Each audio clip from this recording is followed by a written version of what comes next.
اعوذ باللہ من الشیطان الرجیم بسم اللہ الرحمن الرحیم السلام علیکم ورحمۃ اللہ وبرکاتہ۔ دورہ قرآن پاک الحمدللہ آج آغاز کریں گے 8ویں سپارے کا، ڈے 8، اور سپارہ بھی 8واں ہے۔ کل سپارے میں ہم نے 7ویں سپارے میں سورہ الانعام کی ابتدا کر لی تھی، انشاءاللہ اسی کے احکامات کنٹینیو کریں گے 8ویں سپارے میں بھی۔ 8ویں سپارے کی جو ابتدائی آیات ہیں، جو اس کا مضمون ہے، اسی سے آغاز کرتے ہیں۔ شروع اللہ کے نام سے جو بہت مہربان اور مستقل محبت اور رحم فرمانے والا ہے۔ وَلَوْ أَنَّنَا نَزَّلْنَا إِلَيْهِمُ الْمَلَائِكَةَ۔ پچھلے سپارے میں اگر آپ کو یاد ہو تو ہم نے یہ بات کی تھی کہ مشرکین رسول اللہ صلی اللہ علیہ وسلم سے مطالبہ کر رہے تھے کہ ہم پر براہ راست کلام اتر جائے یا ہمیں کوئی فلاں فلاں معجزے یا نشانیاں نظر آئیں۔ اللہ سبحانہ وتعالی ابتدا فرما رہے ہیں وَلَوْ أَنَّنَا نَزَّلْنَا، جو سپارے کا آغاز ہو رہا ہے، اور اگر بے شک ہم ان پر فرشتوں کو بھی اتار دیتے اور مردے بھی اگر ان سے اٹھ کر یعنی زندہ ہو کر باتیں کرنے لگتے اور ساری چیزیں ان کے سامنے اکٹھی کر دی جاتی، تب بھی یہ ایمان نہ لاتے، مگر یہ کہ اللہ سبحانہ وتعالی چاہیں۔ لیکن ان میں سے اکثر نادانی کی باتیں کر رہے ہیں۔ یہ اسی طرح ہم نے شریر انسانوں اور شریر جنوں کو ہر نبی کا دشمن بنا دیا، اور وہ ایک دوسرے کو فریب دینے والی، دھوکہ دینے والی باتوں کے لیے تیار کر رہے ہیں۔ اور اگر آپ کا رب چاہے یا چاہتا تو وہ ایسا نہ کرتے، بس آپ صلی اللہ علیہ وسلم انہیں چھوڑ دیجئے کہ وہ جھوٹ گھڑتے رہیں۔ دیکھیے کتنی خوبصورت بات ہے، انسانی نفسیات بھی اور دنیا کی حقیقت بھی، کہ اللہ سبحانہ وتعالیٰ فرما رہے ہیں کہ نبی کریم صلی اللہ علیہ وسلم یا آپ سے پہلے بھی جتنے انبیاء کرام تشریف لائے، سب برحق نبی تھے۔ اول تو ان کے کردار ہی مثال تھے، یعنی ان کی جو شخصیت تھی، ان کی جو سیرت تھی، وہی کافی تھی لوگوں کے لیے کہ لوگ ان کی سچائی پر یقین کرتے، ان کی باتوں پر، ان کی جو اللہ کی طرف سے حقیقت تھی اس پر یقین کر لیتے۔ لیکن اللہ تعالیٰ نے اسی پر بس نہیں کیا، بلکہ ہر نبی کو اللہ سبحانہ وتعالیٰ نے اپنی نبوت کی دلیل ثابت کرنے کے لیے اللہ تعالیٰ نے انہیں نشانیاں عطا کی۔ وہ سپرسٹیشیس اور وہ سپر نیچرل چیزیں وہ کیا تھی، جن کو ہم کہتے ہیں معجزہ۔ معجزہ مینس کہ وہ کام جو ایک عام شخص یا فطری تقاضوں کے حساب سے اگر آپ دیکھا جائے دنیا میں کوئی وہ کام کر نہیں سکتا، وہ نارمل بات ہی نہیں ہے۔ جیسے آپ دیکھ رہے ہیں نا کہ مٹی کا پرندہ بنا دینا، مردے کو زندہ کر دینا، پتھروں میں سے پانی کے چشمے بہا دینا، لکڑی کا اژدہا بن جانا، یا لکڑی پانی میں ڈالیں تو اس میں خشکی کا راستہ پیدا ہو جانا، حضرت صالح علیہ السلام کا پہاڑ میں سے اونٹنی زندہ نکال کر دکھا دینا، اللہ کے پیارے حبیب کے تو ان گنت معجزات ہیں۔ کیا یہ کافی نہیں تھے؟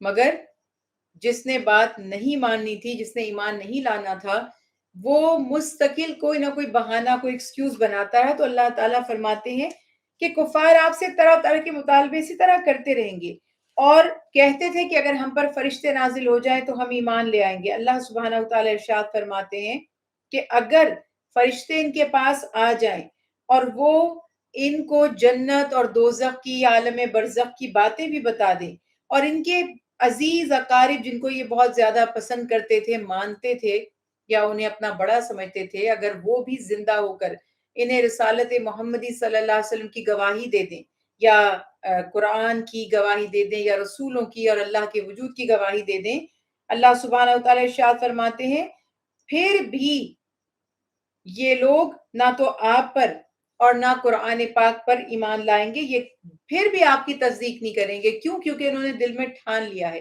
کہ یہ اللہ کے حبیب پر ایمان نہیں لائیں گے اور کبھی بھی قرآن کا اقرار نہیں کریں گے۔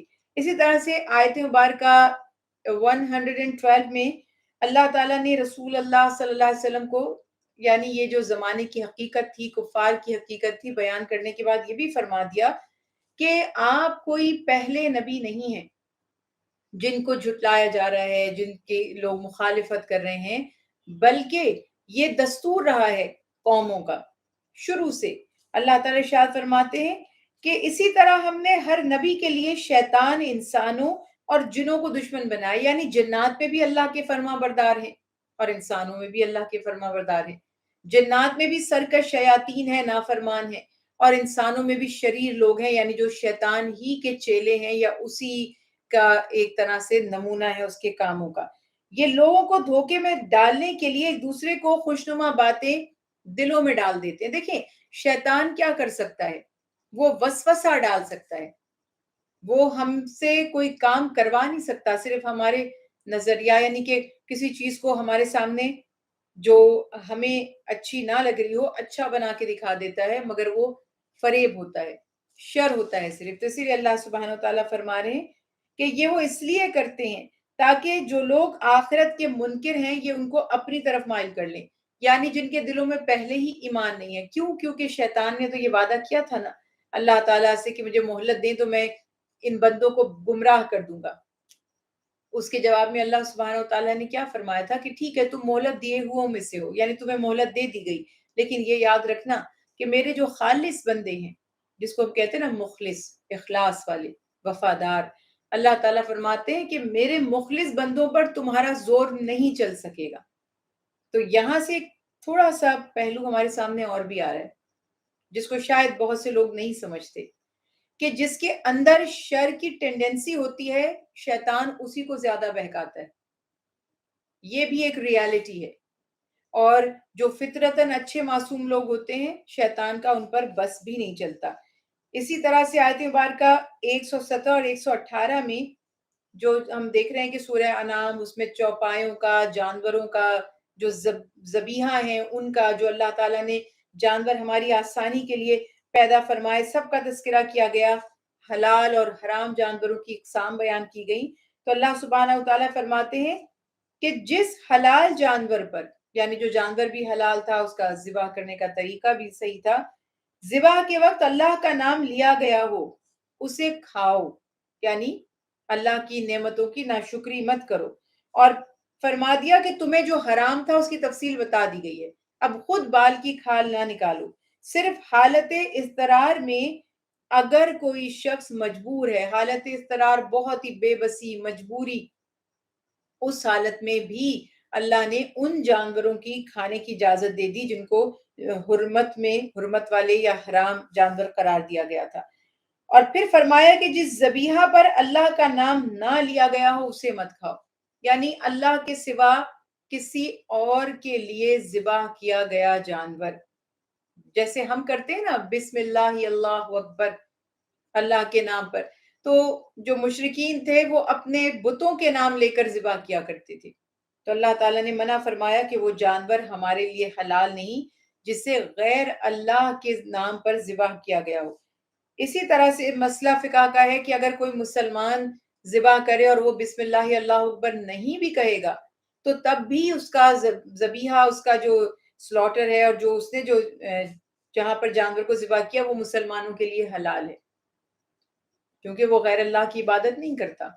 تو یہ معاملہ ہے، لیکن مسنون طریقہ ذبح کا یہی ہے کہ جانور کو قبلہ رو کیا جائے اور اللہ اکبر کہہ کر اسے ذبح کیا جائے. اب اس میں بھی بڑی بحث ہے، آج کل جو مشینوں کے ذریعے ذبح کیا جاتا ہے اس میں بھی ان کا کانسیپٹ یہ ہوتا ہے کہ وہ غیر اللہ کے نام پر ذبح نہیں کیا گیا بلکہ اللہ ہی کے نام پر ذبح کیا گیا، جس نے بسم اللہ پڑھ کر اللہ اکبر پڑھ کر وہ مشین استعمال کی. تو اس میں علماء ابھی تک ان کے مختلف opinions ہیں، مگر اسلام کا ایک نظریہ، کیونکہ ہمارا اس وقت موضوع ذبیحہ پر بحث کرنے کا وقت ہمارے پاس اتنا نہیں ہے، بس ایک چیز یاد رکھیں کہ اسلام میں جو ذبح کے اصول ہے نا، حلال جس جانور کو کہا گیا، ایک تو یہ کہ وہ غیر اللہ کے نام پر ذبح نہ کیا گیا ہو، اور دوسرا یہ کہ وہ ذبح کیا گیا ہو، یعنی اس کو ذبیحہ جو ہوتا ہے، ذبح جس کو کہتے ہیں، وہ شہرگ سے کاٹ کر ذبح کرنے کو کہتے ہیں.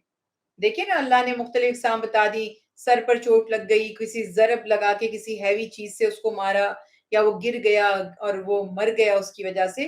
تو بہت کنفیوژن ہے اس میں ہمارے بہت سارے لوگوں میں، وہ یہ سمجھتے ہیں مشین چلا دی ہے، اللہ کا نام لے کے گردن اڑا دی جانور کی، حلال ہو گیا. یہ طریقہ ہی غلط ہے ذبح کا، کیونکہ اسلام میں یہ تو بات پتہ چل گئی کہ اللہ کے سوا کسی کے نام پر قربانی نہیں کی جاتی اور جانور ذبح نہیں کیا جاتا، کیونکہ ہر چیز اللہ کی ملکیت ہے۔ یہ جو جانور ہمارے ہاتھوں سے ذبح ہو رہے ہیں، ہم ان کی جان لے رہے ہیں، انسان کسی کی جان نہیں لے سکتا، حتیٰ کہ کسی جاندار کی بھی جان نہیں لے سکتا، تو اللہ کے حکم سے وہ جان لے سکتا ہے اس کی۔ اللہ نے اگر اس کے لیے اس کو حلال قرار دے دیا تو اللہ کا نام لے کر، تو اس صورت میں ایک تو یہ تصور کہ اللہ کے نام پر اس کو ذبح کیا جانا، دوسرا اس کا ذبح کا طریقہ، آپ انجیکشن لگا کر جانور کو بے ہوش کر لیں یا کچھ اور کر دیں، یہ سب غلط طریقے ہوں گے، کیونکہ اسلام جہاں آپ کو تصور ایک دے رہا ہے، عقیدہ دے رہا ہے، وہاں پر سائنٹیفکلی صحت کے اصولوں کے مطابق بھی ہماری خوراک کا انتظام کیا گیا۔ تو جو جانور پراپر ذبیحہ نہیں ہوتے، وہ گوشت میں ان کے اور ان کے مسلز میں اور ان کی شریانوں میں خون رہ جاتا ہے، اور خون جو ہے اگر آپ کے علم میں ہوگا کہ اس میں بے شمار بیکٹیریاز، بہت ساری اس میں جراثیم اور بیماریاں ہو سکتی ہیں، جراثیم تو خیر ہوتے ہی ہیں۔ تو جو اسلام کا ذبح کا انداز ہے، اس کی وجہ سے شہرک کے کٹنے کی وجہ سے پورے جسم میں سے خون جانور کا بہ نکلتا ہے، جیسے کہتے ہیں نا کہ جیسے ڈرین ہو گیا، اور اگر آپ اس کو جھٹکے سے کاٹ دیتے ہیں تو وہ شاکڈ کی وجہ سے جانور کے جو جسم کا پورا خون جو آہستہ آہستہ اس کے جسم سے پورا نکل جاتا تھا، وہ نکلتا نہیں ہے۔ اور وہ بہت سی آج اگر آپ غور کریں گے کہ جتنی بیماریاں آہستہ آہستہ اب بڑھ رہی ہیں، پہلے تو نہیں تھی، اتنی سائنس سے ترقی کر لی، بعض وہ کہتے ہیں جی ڈائگنوز نہیں ہوتی تھی، ہمیں اس سے کوئی غرض نہیں ہے ڈائگنوز ہوتی تھی، یعنی ہمیں تو پتا ہے کہ ہمارے جو بزرگ تھے وہ کئی کئی سال زندہ رہتے تھے، ان کی آنکھیں بھی ٹھیک رہتی تھی، کان بھی ٹھیک رہتے تھے۔ اب بڑھاپا ہے، موت تو برحق ہے نا، وہ تو آئے گی آئے گی، لیکن عجیب طرح طرح کی بیماریاں کہ جوانی میں مر رہے ہیں، اور خوفناک خون کی الٹیاں ہو رہی ہیں، اور اس قسم کے کوئی مسئلے نہیں ہوتے تھے۔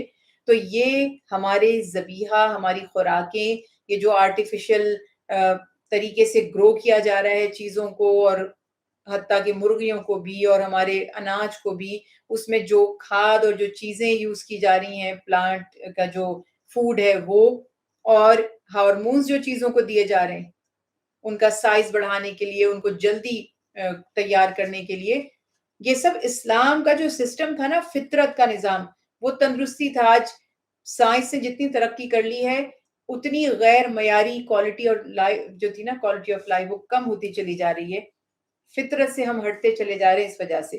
تو ذبیحہ کا طریقہ بھی ذہن میں رکھنا ہے کہ ایک تو یہ کہ وہ غیر اللہ کے نام پر نہ ہو، ورنہ یہ نہیں اللہ کے نام پر آپ گولی مار دیں بکرے، اور اب شکار کرنا وہ الگ چیز ہو جاتی ہے، اور پھر آپ کہیں کہ بس اس طرح سے گولیاں مار مار کے یا اس طرح سے آپ اس کی گردن اڑا کر وہ کھائیں گے جانور، تو نہیں، اس کا پراپر ذبح کرنے کا طریقہ ہے۔ شکار کے جانور کو بھی ذبح کیا جاتا ہے۔ اس کے بعد یہاں پر اللہ سبحانہ وتعالی ارشاد فرماتے ہیں کہ آیت مبارکہ 120 میں، کہ گناہ چاہے انسان کھلے عام کرے یا چھپ کر، اللہ سبحانہ وتعالی اس گناہ کی گرفت فرمائیں گے، اور ہر صورت میں گناہ گناہ ہی رہے گا، اس کی پکڑ کی جائے گی۔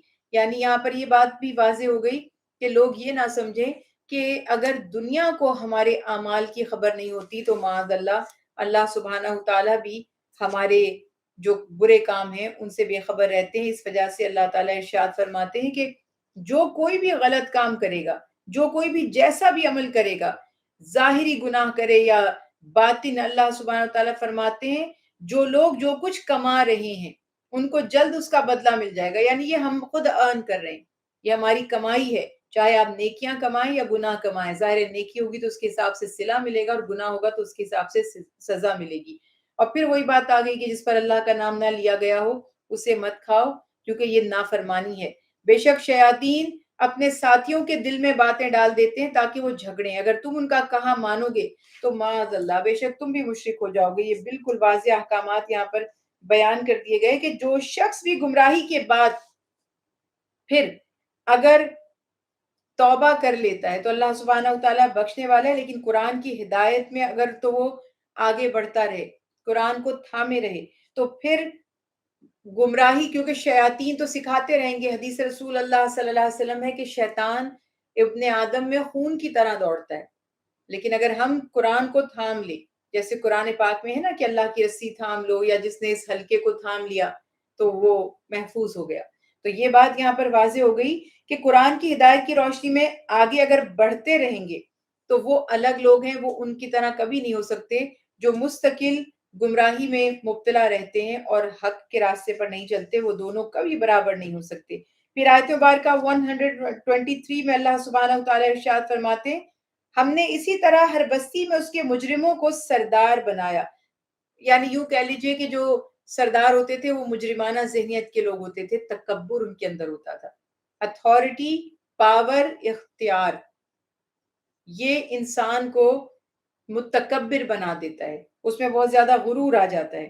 تو اللہ تعالیٰ ارشاد فرماتے ہیں کہ وہاں وہ اگر فریب کاری کرتے تھے یا کفر پر تھے یا لوگوں کو بھی ہدایت کی راہ سے روکتے تھے تو یہ وبال انہی پر آئے گا. یہ بھی بہت عجیب بات ہے کہ آپ یہ دیکھیں کہ جتنے بھی انبیاء علیہ السلام تشریف لائے تو انہوں نے سب سے پہلے اپنی دعوت کا جو آغاز کیا وہ قوم کے سرداروں سے. اور یہ بہت ہی لاجیکل اور بہت ہی زیادہ ایک جو پولیٹیکل گراؤنڈ پہ اگر آپ دیکھتے ہیں کہ طریقہ کیا ہوتا ہے کسی شخص تک اپنا پیغام پہنچانے کا، عوامی سطح پر، ملکوں کی سطح پر ایک ایک انڈیویجول کو پیغام نہیں دیا جاتا، بلکہ اس قوم کا جو لیڈر ہے، جو سربراہ ہے، اسے پیغام دیا جاتا ہے. مثلا ایک زمانے میں بادشاہی نظام چلتا تھا تو بادشاہ سے کمیونیکیشن کرتا تھا ایک ملک کا. جیسے یوں مثال لے لیجئے کہ ملکہ بلقیس جو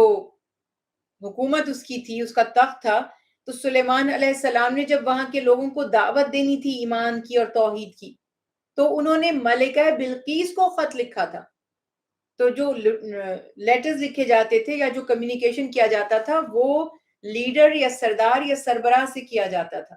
اور اس میں یہ بڑی دلچسپ بات تھی کہ ظاہر ہے کہ اگر سربراہ قائل ہو جائے تو اس کے جو انڈر اس کی رعایا ہے، اس کے ماتحت ہیں، ان کی تو کوئی مجال ہی نہیں تھی کہ وہ انکار کر دیتے.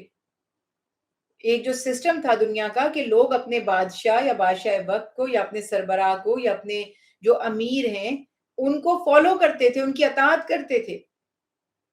تو اگر وہ ایمان لے آئیں گے تو یہ سب بھی لے آئیں گے، اگر وہ انکار کر دیں گے تو قوم تو کبھی بھی نہیں مانے گی.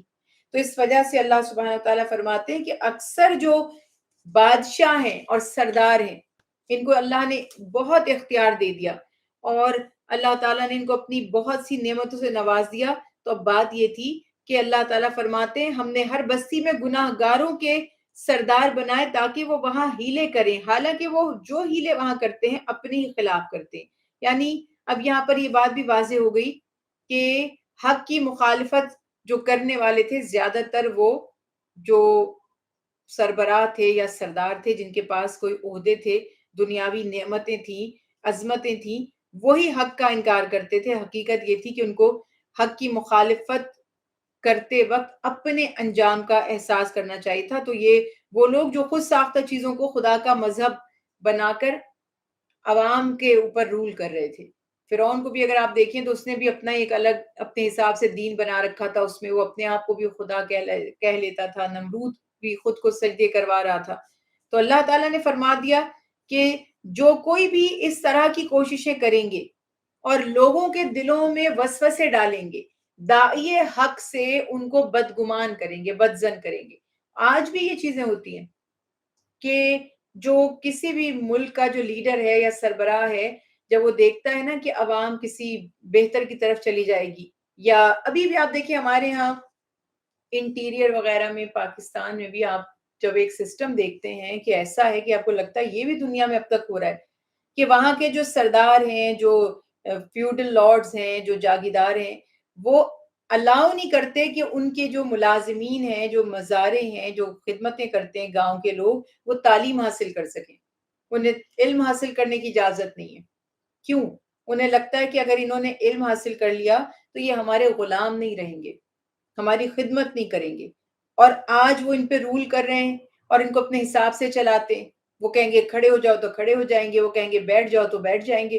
انہیں پتہ ہے اگر ان کے پاس شعور آ گیا، علم آ گیا تو انہیں تو پتہ چل جائے گا کہ تمام انسان آدم کی اولاد ہیں اور برابر ہیں، کوئی کسی کا غلام نہیں ہے. تو یہ وہ نہیں چاہتے. اور یہ والی مینٹالٹی ہمیشہ سے رہی ہے جو رولرز ہوتے تھے یا جو صاحب اقتدار. اب تو ڈیموکریسی ہم کہتے ہیں اور بہت فریڈم کی باتیں کرتے ہیں. خیر ٹو سم ایکسٹینٹ ابھی بھی یہ سب چیزیں چل رہی ہیں کہ عوام کے دماغ کو کس طرح سے قابو میں رکھا جاتا ہے اور کتنا ان کو فریڈم دیا جاتا ہے، وہ ایک الگ ڈیبیٹ ہے.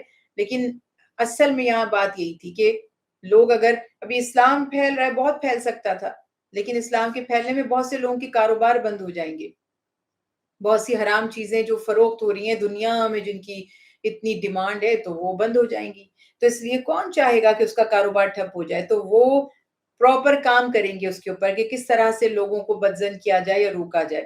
تو اسی طرح سے اللہ سبحانہ و تعالیٰ یہاں پہ ارشاد فرما رہے ہیں کہ مجرم جو تھے وہ سردار ہی ہوا کرتے تھے. عوام تو اگر ان کو سمجھایا جاتا تو وہ غور کر لیتی، کیونکہ ان کو سردار اتھارٹی کا نام تھا، سردار پاور کا نام تھا، سردار دولت کا نام تھا. یہ سارے ان کے مفادات کا کلیش ہوتا تھا داعی حق یا نبیوں کو ماننے میں، کیونکہ نبی تو یہ سب چیزیں نہیں چلنے دیں گے. وہ تو انصاف کی بات کریں گے، برابری کی، مساوات کی بات کریں گے. تو اس وجہ سے جو سردار ہوتے تھے وہ نبیوں کے دشمن ہی ہوا کرتے تھے. اللہ تعالیٰ فرما رہے ہیں کہ کوئی بات نہیں، ان کو بہت جلد یہ اپنی طرف سے بہت بڑی انہوں نے اسٹریٹجی بنائی ہے، یہ انہی کو ہی گھیر لے گی اور یہ وبال انہی کے اوپر آئے گا. پھر آیت مبارکہ 123 میں اللہ سبحانہ وتعالیٰ فرماتے ہیں ان کا حال یہ ہے کہ جب ان کے پاس کوئی نشانی آتی ہے تو کہنے لگتے ہیں کہ ہم ہرگز ایمان نہیں لائیں گے حتیٰ کہ ہمیں بھی اسی کے مثل دیا جائے. یعنی اگر ہم پر بھی ایسی کوئی نشانی اترے گی تبھی ہم یقین کریں گے. اس طرح کے اعتراضات کیا کرتے تھے. اور اللہ سبحانہ وتعالیٰ فرماتا ہے کہ اللہ خوب جانتا ہے کہ وہ اپنا منصب رسالت کسے تفویض کرے گا. ان کی فرمائش سے تو وحی نہیں اترے گی. وحی کا جو منصب ہے وہ کوئی اپنی مرضی سے چوز نہیں کر سکتا، اڈاپٹ نہیں کر سکتا، اختیار نہیں کر سکتا. وہ وحبی ہے، اللہ کی طرف سے ہے. ہاں ولایت آپ حاصل کر سکتے ہیں. ہم نے تو ولایت کو بھی اس کیٹیگری میں ڈال دیا ہے کہ ولی وہی ہوگا جس کا باپ ولی تھا، پیر وہی ہوگا جس کا باپ پیر تھا. یہ نہیں ہے. نبوت وہ منصب ہے کہ جس میں آپ یہ نہیں کہہ سکتے کہ مجھے مل جائے. اللہ سبحانہ وتعالیٰ نے جس کو چاہی عطا کی. کوئی مانگ کر، خدمت کر کے، دعائیں کر کے، وظیفے کر کے، عبادت کر کے یہ منصب حاصل نہیں کر سکتا، لیکن ولایت حاصل کر سکتا ہے. آپ ولی بننا چاہتے ہیں، اگر آپ اولیاء کرام کو پڑھتے ہیں اور آپ ان سے محبت کرتے ہیں، انسپائر ہیں، تو آپ ولی بن سکتے ہیں. آپ کوشش کر سکتے ہیں. ولی بننے کے لیے کسی بیک گراؤنڈ کا ہونا ضروری نہیں ہے، یا کوئی خاص بلڈ گروپ نہیں ہوتا جس کے لوگ ولی ہوتے ہیں. ولی بننے کے لیے تقویٰ کی ضرورت ہے، اخلاص کی ضرورت ہے، اللہ اور اس کے نبی کی محبت کی ضرورت ہے، اس شریعت پر عمل کی ضرورت ہے جو اللہ تعالیٰ نے ہمیں عطا کی ہے. تو اس کے لیے آپ ولی بن سکتے ہیں. اور ولی ہونے کے لیے صاحب کرامت ہونا بھی شرط نہیں ہے کہ آپ کہیں گے اچھا میں کیسے مان لوں میں ولی بن گئی ہوں، میرے پاس تو کوئی کرامت ہی نہیں ہے. تو یہ ساری چیزیں سیلف میڈ ہمارے نظریات ہیں. ولی وہ ہے جو قرآن پاک نے آپ کو بتا دیے کہ اوصاف ولی کے، اللہ کے ولی کون ہوتے ہیں، ان میں کیا صفات ہوتی ہیں. لیکن نبوت نہیں اپنی مرضی سے ہم حاصل کر سکتے. وہ اللہ جسے چاہتے ہیں اسی کو عطا کرتے ہیں. کوئی اس کا سوال نہیں کر سکتا اور نہ اس پر اعتراض کر سکتا ہے. پھر ایک بڑی پیاری بات آیت مبارکہ 25 میں اللہ سبحانہ وتعالیٰ فرما رہے ہیں سو اللہ جس کو ہدایت دینا چاہتے ہیں اس کا صدر، سینہ اسلام کے لیے کھول دیتے ہیں. سبحان اللہ. یہ بھی آج آپ کو نظر آئے گا. میں اکثر یہ بات کرتی ہوں لیکن کبھی کبھی مجھے ڈر بھی لگتا ہے کہ میری اس طرح کی بہت باتوں سے لوگوں کے دل سے علماء کی عزت اور محبت نکل نہ جائے.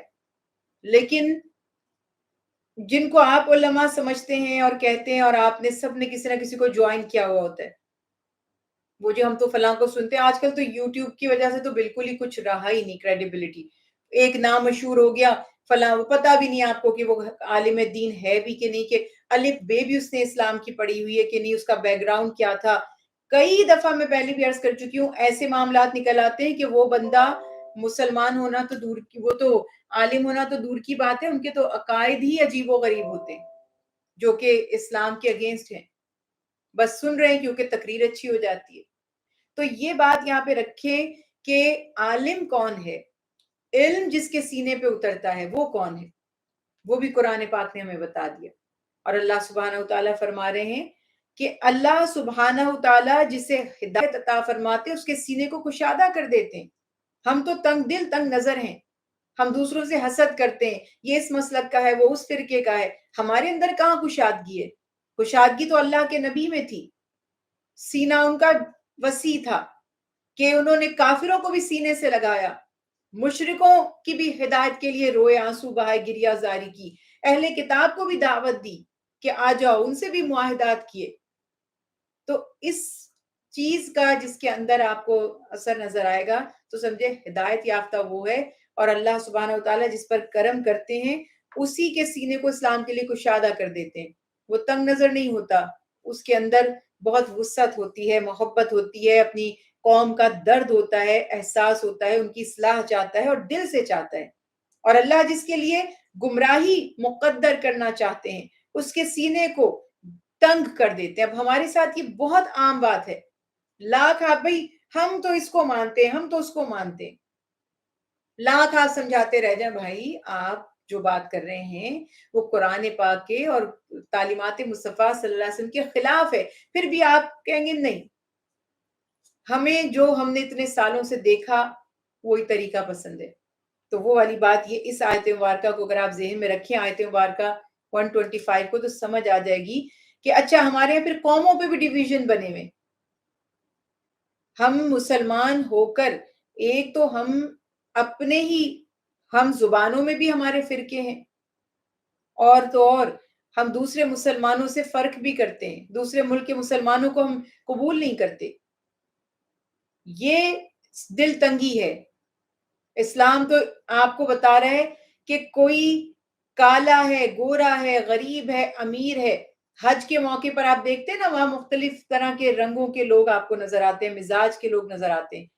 اگر ہم واقعی مومن ہیں تو ہمیں ایک دوسرے کے لیے ہمارے دل میں فیلنگز محبت کی ہونی چاہیے، لیکن ہم کمفرٹیبل ہی نہیں ہوتے، ہمیں اپنی شکلوں جیسے لوگوں سے زیادہ سکون ملتا ہے، اچھا یہ وہیں کا علاقے کا ہے جہاں کے ہم ہیں، اور جب ہم مسجدوں میں بھی جاتے ہیں تو ہمارا رجحان اپنے لوگوں کی طرف ہوتا ہے۔ اسلام نے تو اس چیز کو ختم کیا تھا، اور مجھے تو اس بات پر بھی بڑا دکھ ہوتا ہے کہ مساجد تو تھی بھی اسی لیے کہ ساری کمیونٹی، ساری طرح کے لوگ وہاں آئیں اور ایک ہو جائیں، تو ہم نے مساجد بھی اپنی اپنی بنا لی ہیں، یہ بنگالیوں کی مسجد ہے، یہ پاکستانیوں کی مسجد ہے، یہ جو گجراتیوں کی مسجد ہے، یہ سیرینز کی مسجد ہے، یہ فلاں کی فلاں۔ خدا کا خوف ہمیں نہیں رہا، ہم نے ستیہ ناش کر دیا اس کانسیپٹ کا بھی کہ جو مسجد کی صورت میں ہمیں عطا کیا گیا تھا کہ جمع ہو جاؤ، ایک ہو جاؤ، اپنے دلوں کو کشادہ کر لو۔ تو یہ آپ کو اگر نظر آ جائے آج کے دور میں بھی کہ آپ کو ہر مسلمان سے ویسی ہی انسیت ہوتی ہے جیسے آپ کو اپنے ملک کے مسلمان سے ہوتی ہے، تو تب آپ سمجھ لیں کہ واقعی ہمارے دلوں میں ایمان ہے۔ اور 129 آیت میں اللہ تعالیٰ فرماتے ہیں کہ ہم اسی طرح بعض ظالموں پر بعض کو مسلط کر دیتے ہیں کیونکہ وہ گناہ کے کام کرتے ہیں، یعنی ایک ظالم دوسرے ظالم کی شکست کا، اس کے زوال کا سبب بن جاتا ہے۔ یہ بھی ایک اللہ بعض کو بعض سے سزا دیتا ہے دنیا میں بھی۔ اللہ کے عذابوں میں سے ایک قسم کا عذاب یہ ہے کہ لوگوں سے ہی لوگوں کو سزا مل جائے۔ اور آیت مبارکہ 130 اور 131 میں اللہ تعالیٰ فرماتے ہیں کہ حجت تمام کرنے کے لیے اللہ نے فرمایا، اے جنات اور انسانوں کے گروہ، کیا تمہارے پاس رسول نہیں آئے تھے جو تم پر میری آیات بیان کرتے تھے اور تمہیں اس یعنی قیامت کے دن، اس دن کی ملاقات سے ڈراتے تھے؟ تو وہ یہ سب اقرار کریں گے کہ ہم خود اپنے خلاف گواہی دیتے ہیں اور ہمیں دنیا کی زندگی نے فریب میں مبتلا کر رکھا تھا۔ اللہ اکبر۔ اور یہ گواہی اس لیے دے رہے ہیں کہ آپ کا رب بستیوں کو ظلم سے ہلاک نہیں کرتا۔ جیسے آپ دیکھیں عدالت میں کیا ہوتا ہے، ایک شخص نے پوری دنیا کے سامنے بھی جرم کیا ہو، اس کے پاس اس کے جرم کے خلاف ہزاروں گواہ موجود ہوں، پھر بھی اس کا اسٹیٹمنٹ لیا جاتا ہے، عدالت لگائی جاتی ہے۔ ایسا نہیں ہوتا یہ صرف جرم کیا ہے وہیں کھڑے کھڑے اس کو شوٹ کر دیا جائے یا پھانسی پر چڑھا دیا جائے۔ عدالت کا سسٹم اسلام نے دیا، گواہ پیش ہوتے ہیں، بتاتے ہیں کیا ہوا تھا کیا نہیں، اور وہ پھر اس سے بھی کہا جاتا ہے تم بھی بولو۔ یہ نہیں ہے کہ وہ مکر جائے گا تو اس کو چھوڑ دیا جائے گا، جبکہ گواہ موجود ہیں۔ لیکن اس کا اسٹیٹمنٹ لیا جاتا ہے کہ بتاؤ بھائی کیا بات تھی. اب وہ بتائے یا مکر جائے وہ الگ بات ہے. سزا کا فیصلہ گواہوں کے بیانات پر ہوگا، اس کے اسٹیٹمنٹ پہ نہیں ہوگا، یا تو پھر وہ اپنی اسٹیٹمنٹ میں کچھ پروف کرے. تو اب یہاں پر کیا بات ہے؟ اللہ نے فرمایا میں نے حجت تمام کی. کوئی دنیا کا، آج ہم سوچتے ہیں نا فلاں لوگوں کو بیچاروں کو پتہ نہیں ہے توحید کیا ہے، یہ لوگ تو حرام اور حلال کا ان کو نہیں پتا. یہ میرے اور آپ کے سوچنے کی باتیں ہیں. حقیقت یہ ہے کہ دنیا میں جتنے بھی انسان، کسی بھی کنٹری کے انسان ہیں، حق کا پیغام ان تک پہنچ چکا ہے. ان کے پاس ان کے دور میں انبیاء تشریف لا چکے ہیں، ان کے پاس احکامات موجود تھے. اب انہوں نے نہیں مانا، اس کو پس پش ڈال دیا. کچھ عرصے کے بعد اللہ نہ کرے ہمیں دیکھ کر کس کو اندازہ ہوگا کہ ہم پر کبھی کوئی نبی تشریف لائے تھے. میں آپ کو ایسے بہت سے علاقے دکھا سکتی ہوں، اگر آپ کو میری بات پہ یقین نہ ہے تو آپ کہیں گے یہ مسلم ہے، یہ مسلم کنٹری ہے، یہ مسلموں کا علاقہ ہے.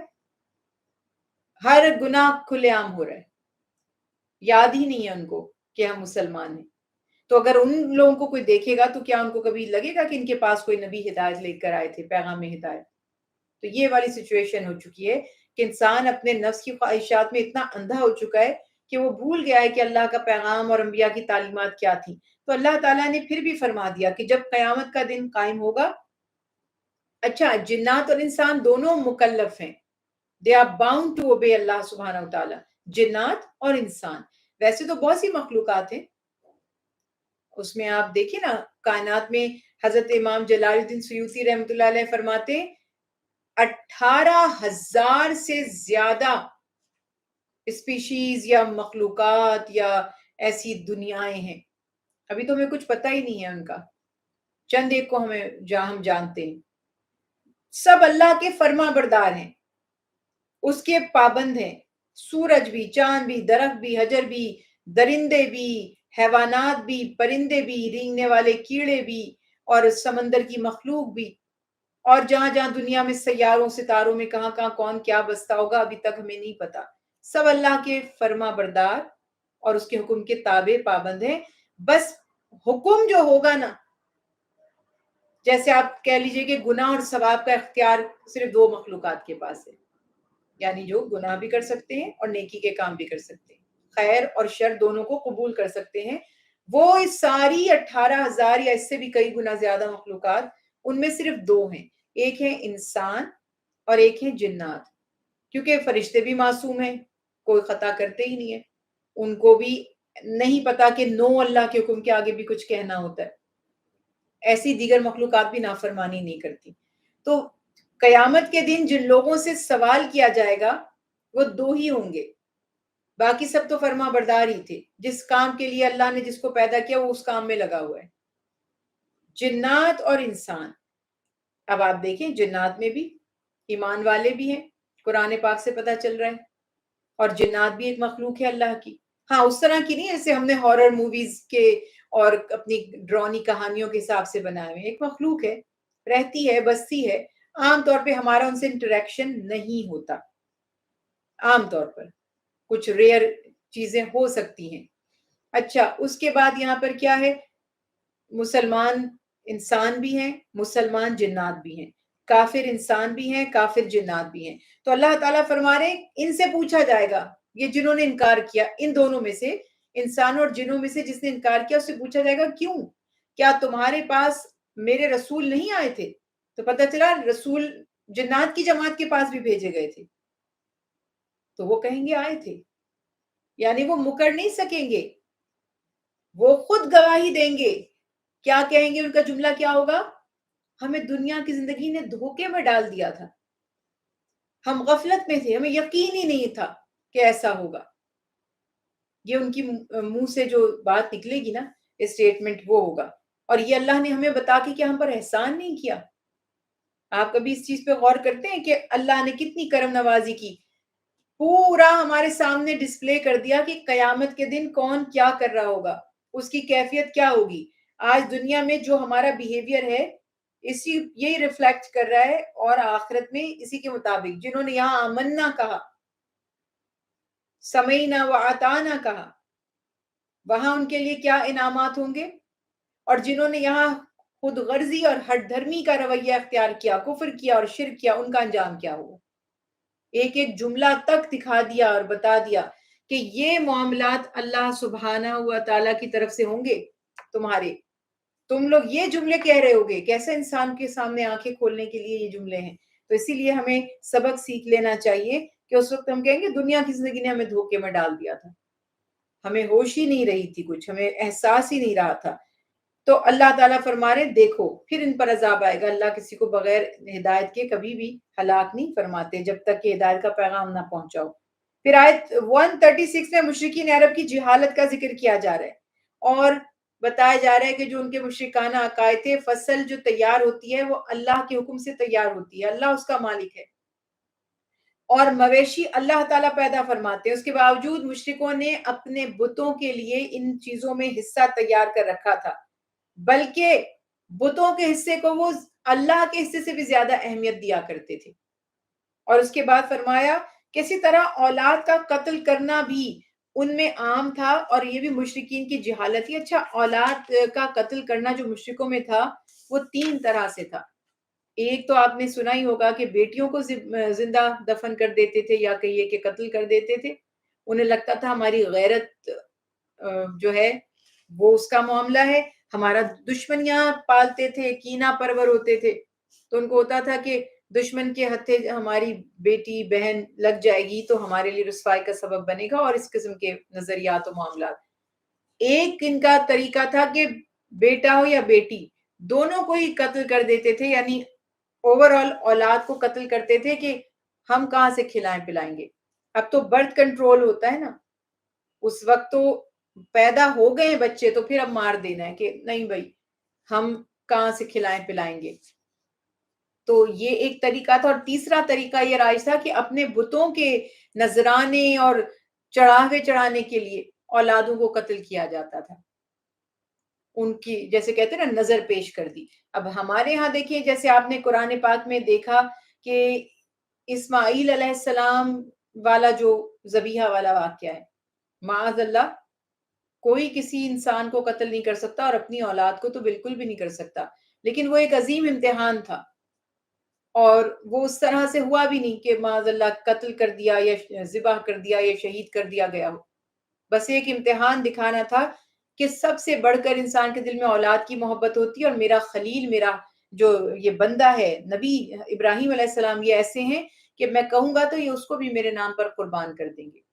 دوسری بات یہ دیکھیں جیسے ہم نے پڑھا تھا بی بی مریم کی والدہ نے کہا کہ میں ایک اولاد کو وقف کر دوں گی. تو اس زمانے میں طریقہ یوں تھا کہ دین کی خدمت کے لیے ایک اولاد کو وقف کر دینا، یہ نہیں کہ وہ اس طرح اس سینس میں آپ قربان کہہ سکتے ہیں، وقف کر دینا، یہ نہیں کہ ذبح کر دیا اللہ راضی ہو جائے گا. اللہ اکبر، یہ جاہلانہ باتیں کہ جو خالق ہے، جو مالک ہے، وہ تو مخلوق سے محبت کرتا ہے، وہ کب چاہتا ہے اس کو ذبح کر کر کے میرے حوالے کر دو. انسان سب سے افضل ہے نا. انسان کے لیے جو جانور بھی ہم ذبح کر کے کھاتے ہیں وہ بھی انسان کے لیے ہی بنائے. اور اس پہ بھی کوئی لوگ اعتراض کرتے ہیں کہ جانور انوسنٹ ہے انہیں ذبح نہ کریں. تو اگر ہم جانوروں کو بھی ذبح نہ کریں تو پھر تو ہم پلانٹس کو بھی نہ کھائیں، ہم ویٹ کو بھی نہ کھائیں، ہم سی فوڈ کو بھی نہ کھائیں، کچھ بھی نہیں کھا سکتے کیونکہ سبھی جاندار ہیں. پودے بھی جاندار ہیں، ان میں بھی زندگی ہے. وہ بھی جو ایک انسان کی ضرورت ہوتی ہے اس کو بھی ٹیمپریچر مینٹین کرنا ہوتا ہے، اس کو بھی پانی چاہیے، خوراک چاہیے، کیئر چاہیے. تو اللہ نے انسان کو سب سے زیادہ افضل رکھا اور اس کے تابع کائنات کی تمام چیزوں کو کر دیا. انسان ہی مقدم ہے. تو اس حساب سے یہاں بیان فرما دیا گیا کہ وہ اللہ کا شکر ادا کرنے کے بجائے اپنے بتوں کے نام پر ان کو قربان کر رہے ہیں اور ان سے وابستہ کر رہے ہیں. یہ سب جہالت کے اور گناہ کے کام ہیں.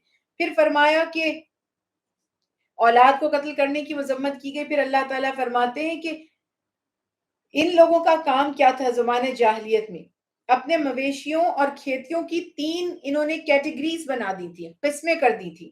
پہلی کیا تھی؟ وہ مویشی اور کھیت جن کے بارے میں کہتے تھے کہ ان سے نفع اٹھانا کسی شخص کے لیے جائز نہیں ہے، یہ تو ہم نے بالکل ہی وقف کر دیا ہے. اور ان کے باطل معبودوں اور بتوں کے لیے ان کو چھوڑ دیا گیا. ان کو وہی شخص پھر کہتے تھے اس کو وہی کھا سکے گا جس کو ہم اگر کہہ دیں تو وہ کھا لے گا. اور پھر کبھی کہتے تھے ان میں سے صرف مرد کھا سکتے ہیں، خواتین نہیں کھا سکتی، اور اس میں سے بھی وہ مرد کھائیں گے جو ان بتوں کی خدمت کے اوپر مامور ہیں۔ پھر دوسری کیٹیگری بنائی تھی بعض مویشی کہ ان پہ سوار ہونے اور ان کے اوپر سامان لادنے کو حرام کر دیا کہ نہیں، یہ بھی بتوں کے نام پہ وقف ہیں، ان سے کوئی خدمت نہیں لی جائے گی۔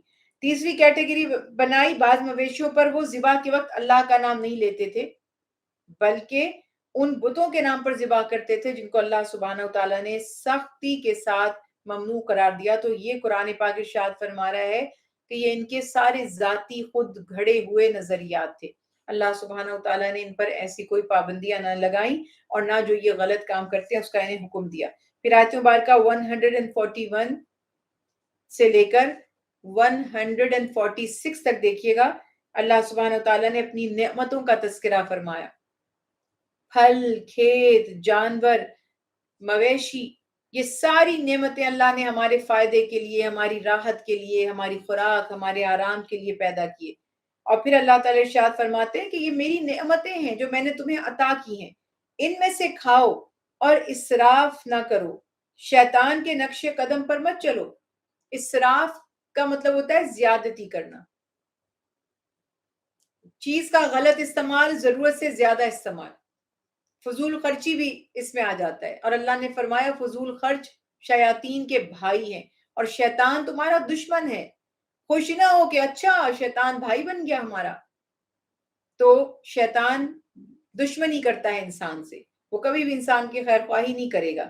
تو اس وجہ سے اللہ سبحانہ وتعالیٰ فرماتے ہیں کہ تم نعمتوں میں سے کھاؤ مگر غلط طریقے سے بھی نہ کھاؤ، اور فضول خرچی بھی نہ کرو، اسراف بھی نہ کرو، اور اپنے خود ساختہ عقائد کو اس کے اوپر ان نعمتوں پر مسلط نہ کرو۔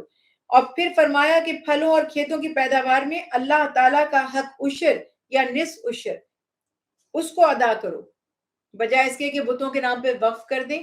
اچھا، جو اللہ کے نام پر ہم کرتے ہیں، دیکھیں کتنی پیاری بات ہے، ہم جب اللہ کے نام پر کہتے ہیں تو وہ بھی تو بندوں کو ہی دیتے ہیں اللہ کے، اللہ کو تو ضرورت نہیں ہے۔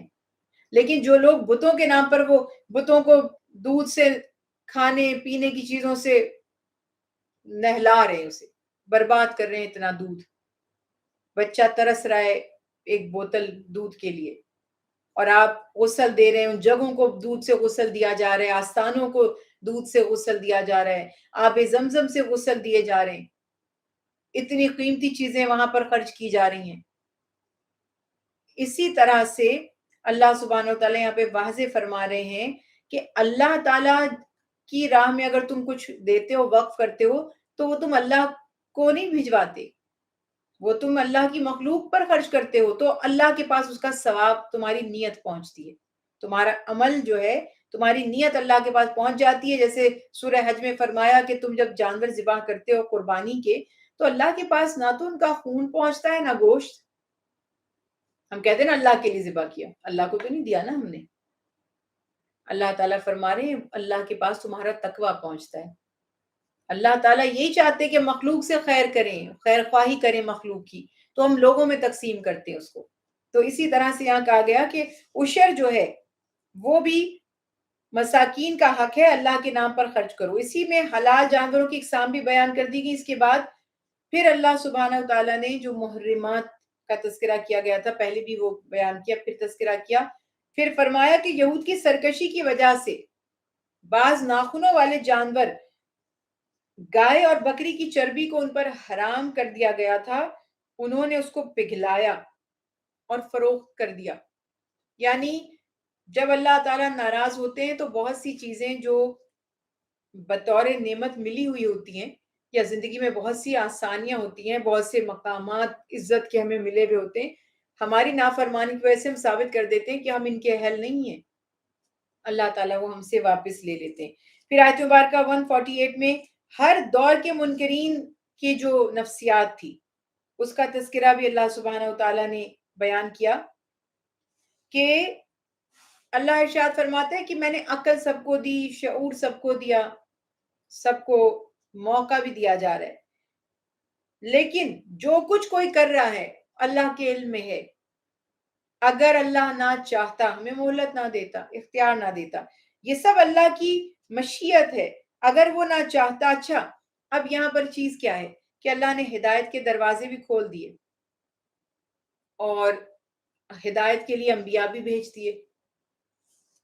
کچھ لوگ کیا کرتے ہیں، اللہ کے بھیجے ہوئے پیغام پر غور نہیں کرتے، انبیاء کی تعلیمات پر عمل نہیں کرتے، اور پھر جو بھی وہ کر رہے ہیں سیاہ سفید، وہ کہتے ہیں کہ اگر اللہ کو یہ منظور نہ ہوتا تو ہمیں یہ کرنے کی توفیق ہی نہ ہوتی.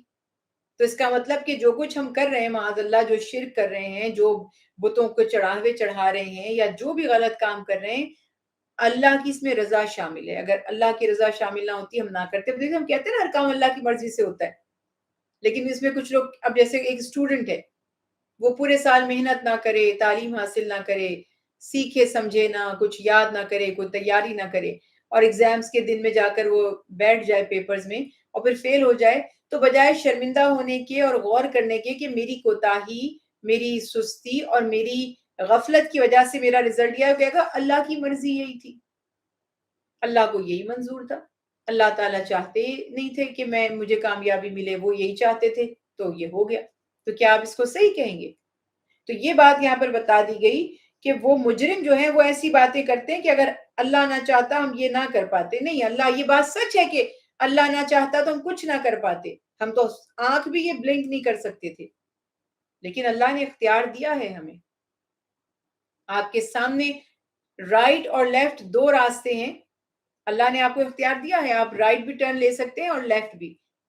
اب آپ دیکھیں نا، سڑک پر آپ جا رہے ہیں اور وہاں پر نو انٹری کا بورڈ لگا ہوتا ہے، آپ انٹر ہو سکتے ہیں، کیوں نہیں ہو سکتے؟ ہو جائیے، زیادہ سے زیادہ فائن ہو جائے گا، آپ کا ڈرائیونگ لائسنس کینسل ہو جائے گا، کچھ پوائنٹس لگ جائیں گے، کچھ جرمانہ ہو جائے گا، لیکن آپ جا سکتے ہیں.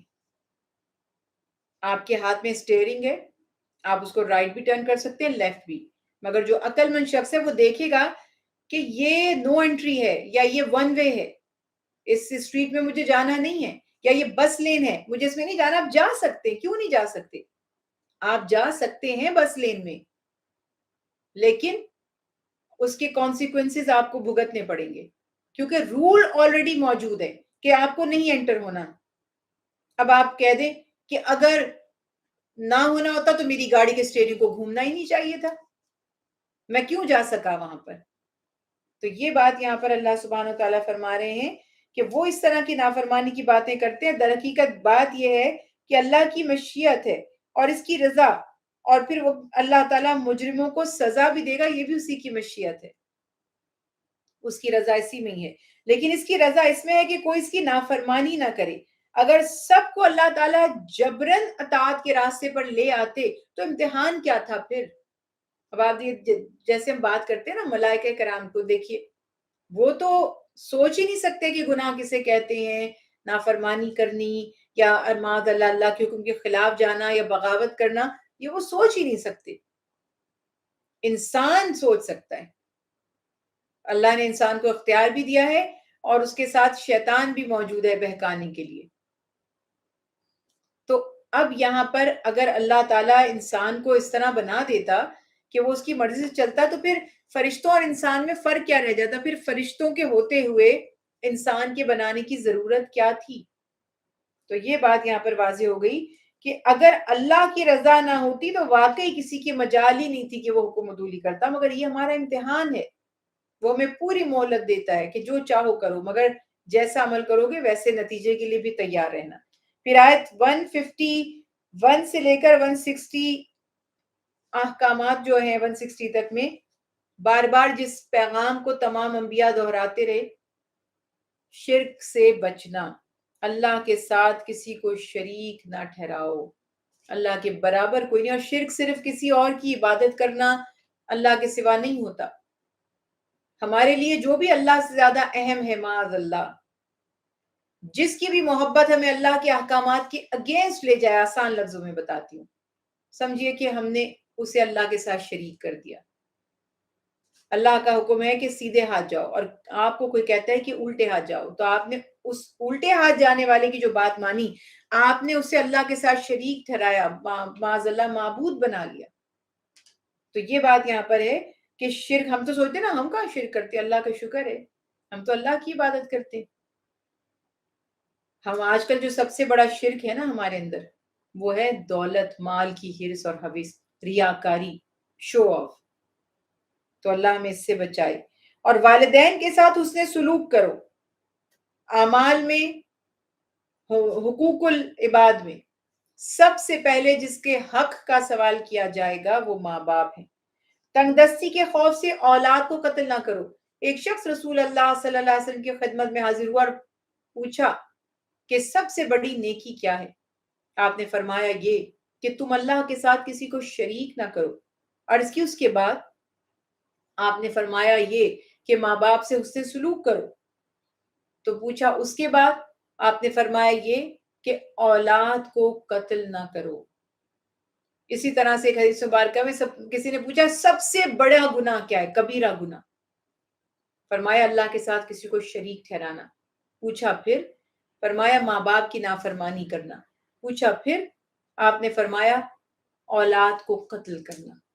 تو یہ بیسک چیزیں ہیں جس کے بارے میں بتایا جا رہا ہے، اور آج اس کی مختلف صورتیں ہمارے معاشروں میں ہمیں نظر آ رہی ہیں. اس کے بعد پھر بتایا کہ جو ظاہر اور چھپی ہوئی بے حیائی ہے اس سے اجتناب کرو. کبھی سکون سے اگر آپ بیٹھ کر دیکھیں، ہر شخص کی زندگی میں کوئی نہ کوئی 24 آورز میں ایسا وقت ہوتا ہے، یا زندگی میں کسی مہینے کسی سال ایسا وقت ہوتا ہے اس کی جو اصل روحانی طاقتیں ہیں نا وہ ایکٹیویٹ ہوئی ہوتی ہیں، اس کی جو نیچر ہے اصل.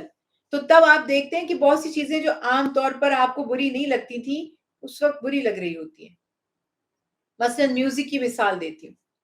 اتنا برا نہیں ہے میوزک، کبھی سن بھی لیتے ہیں، کبھی شادی بیاہ پر گانے لوگ گا بھی لیتے ہیں.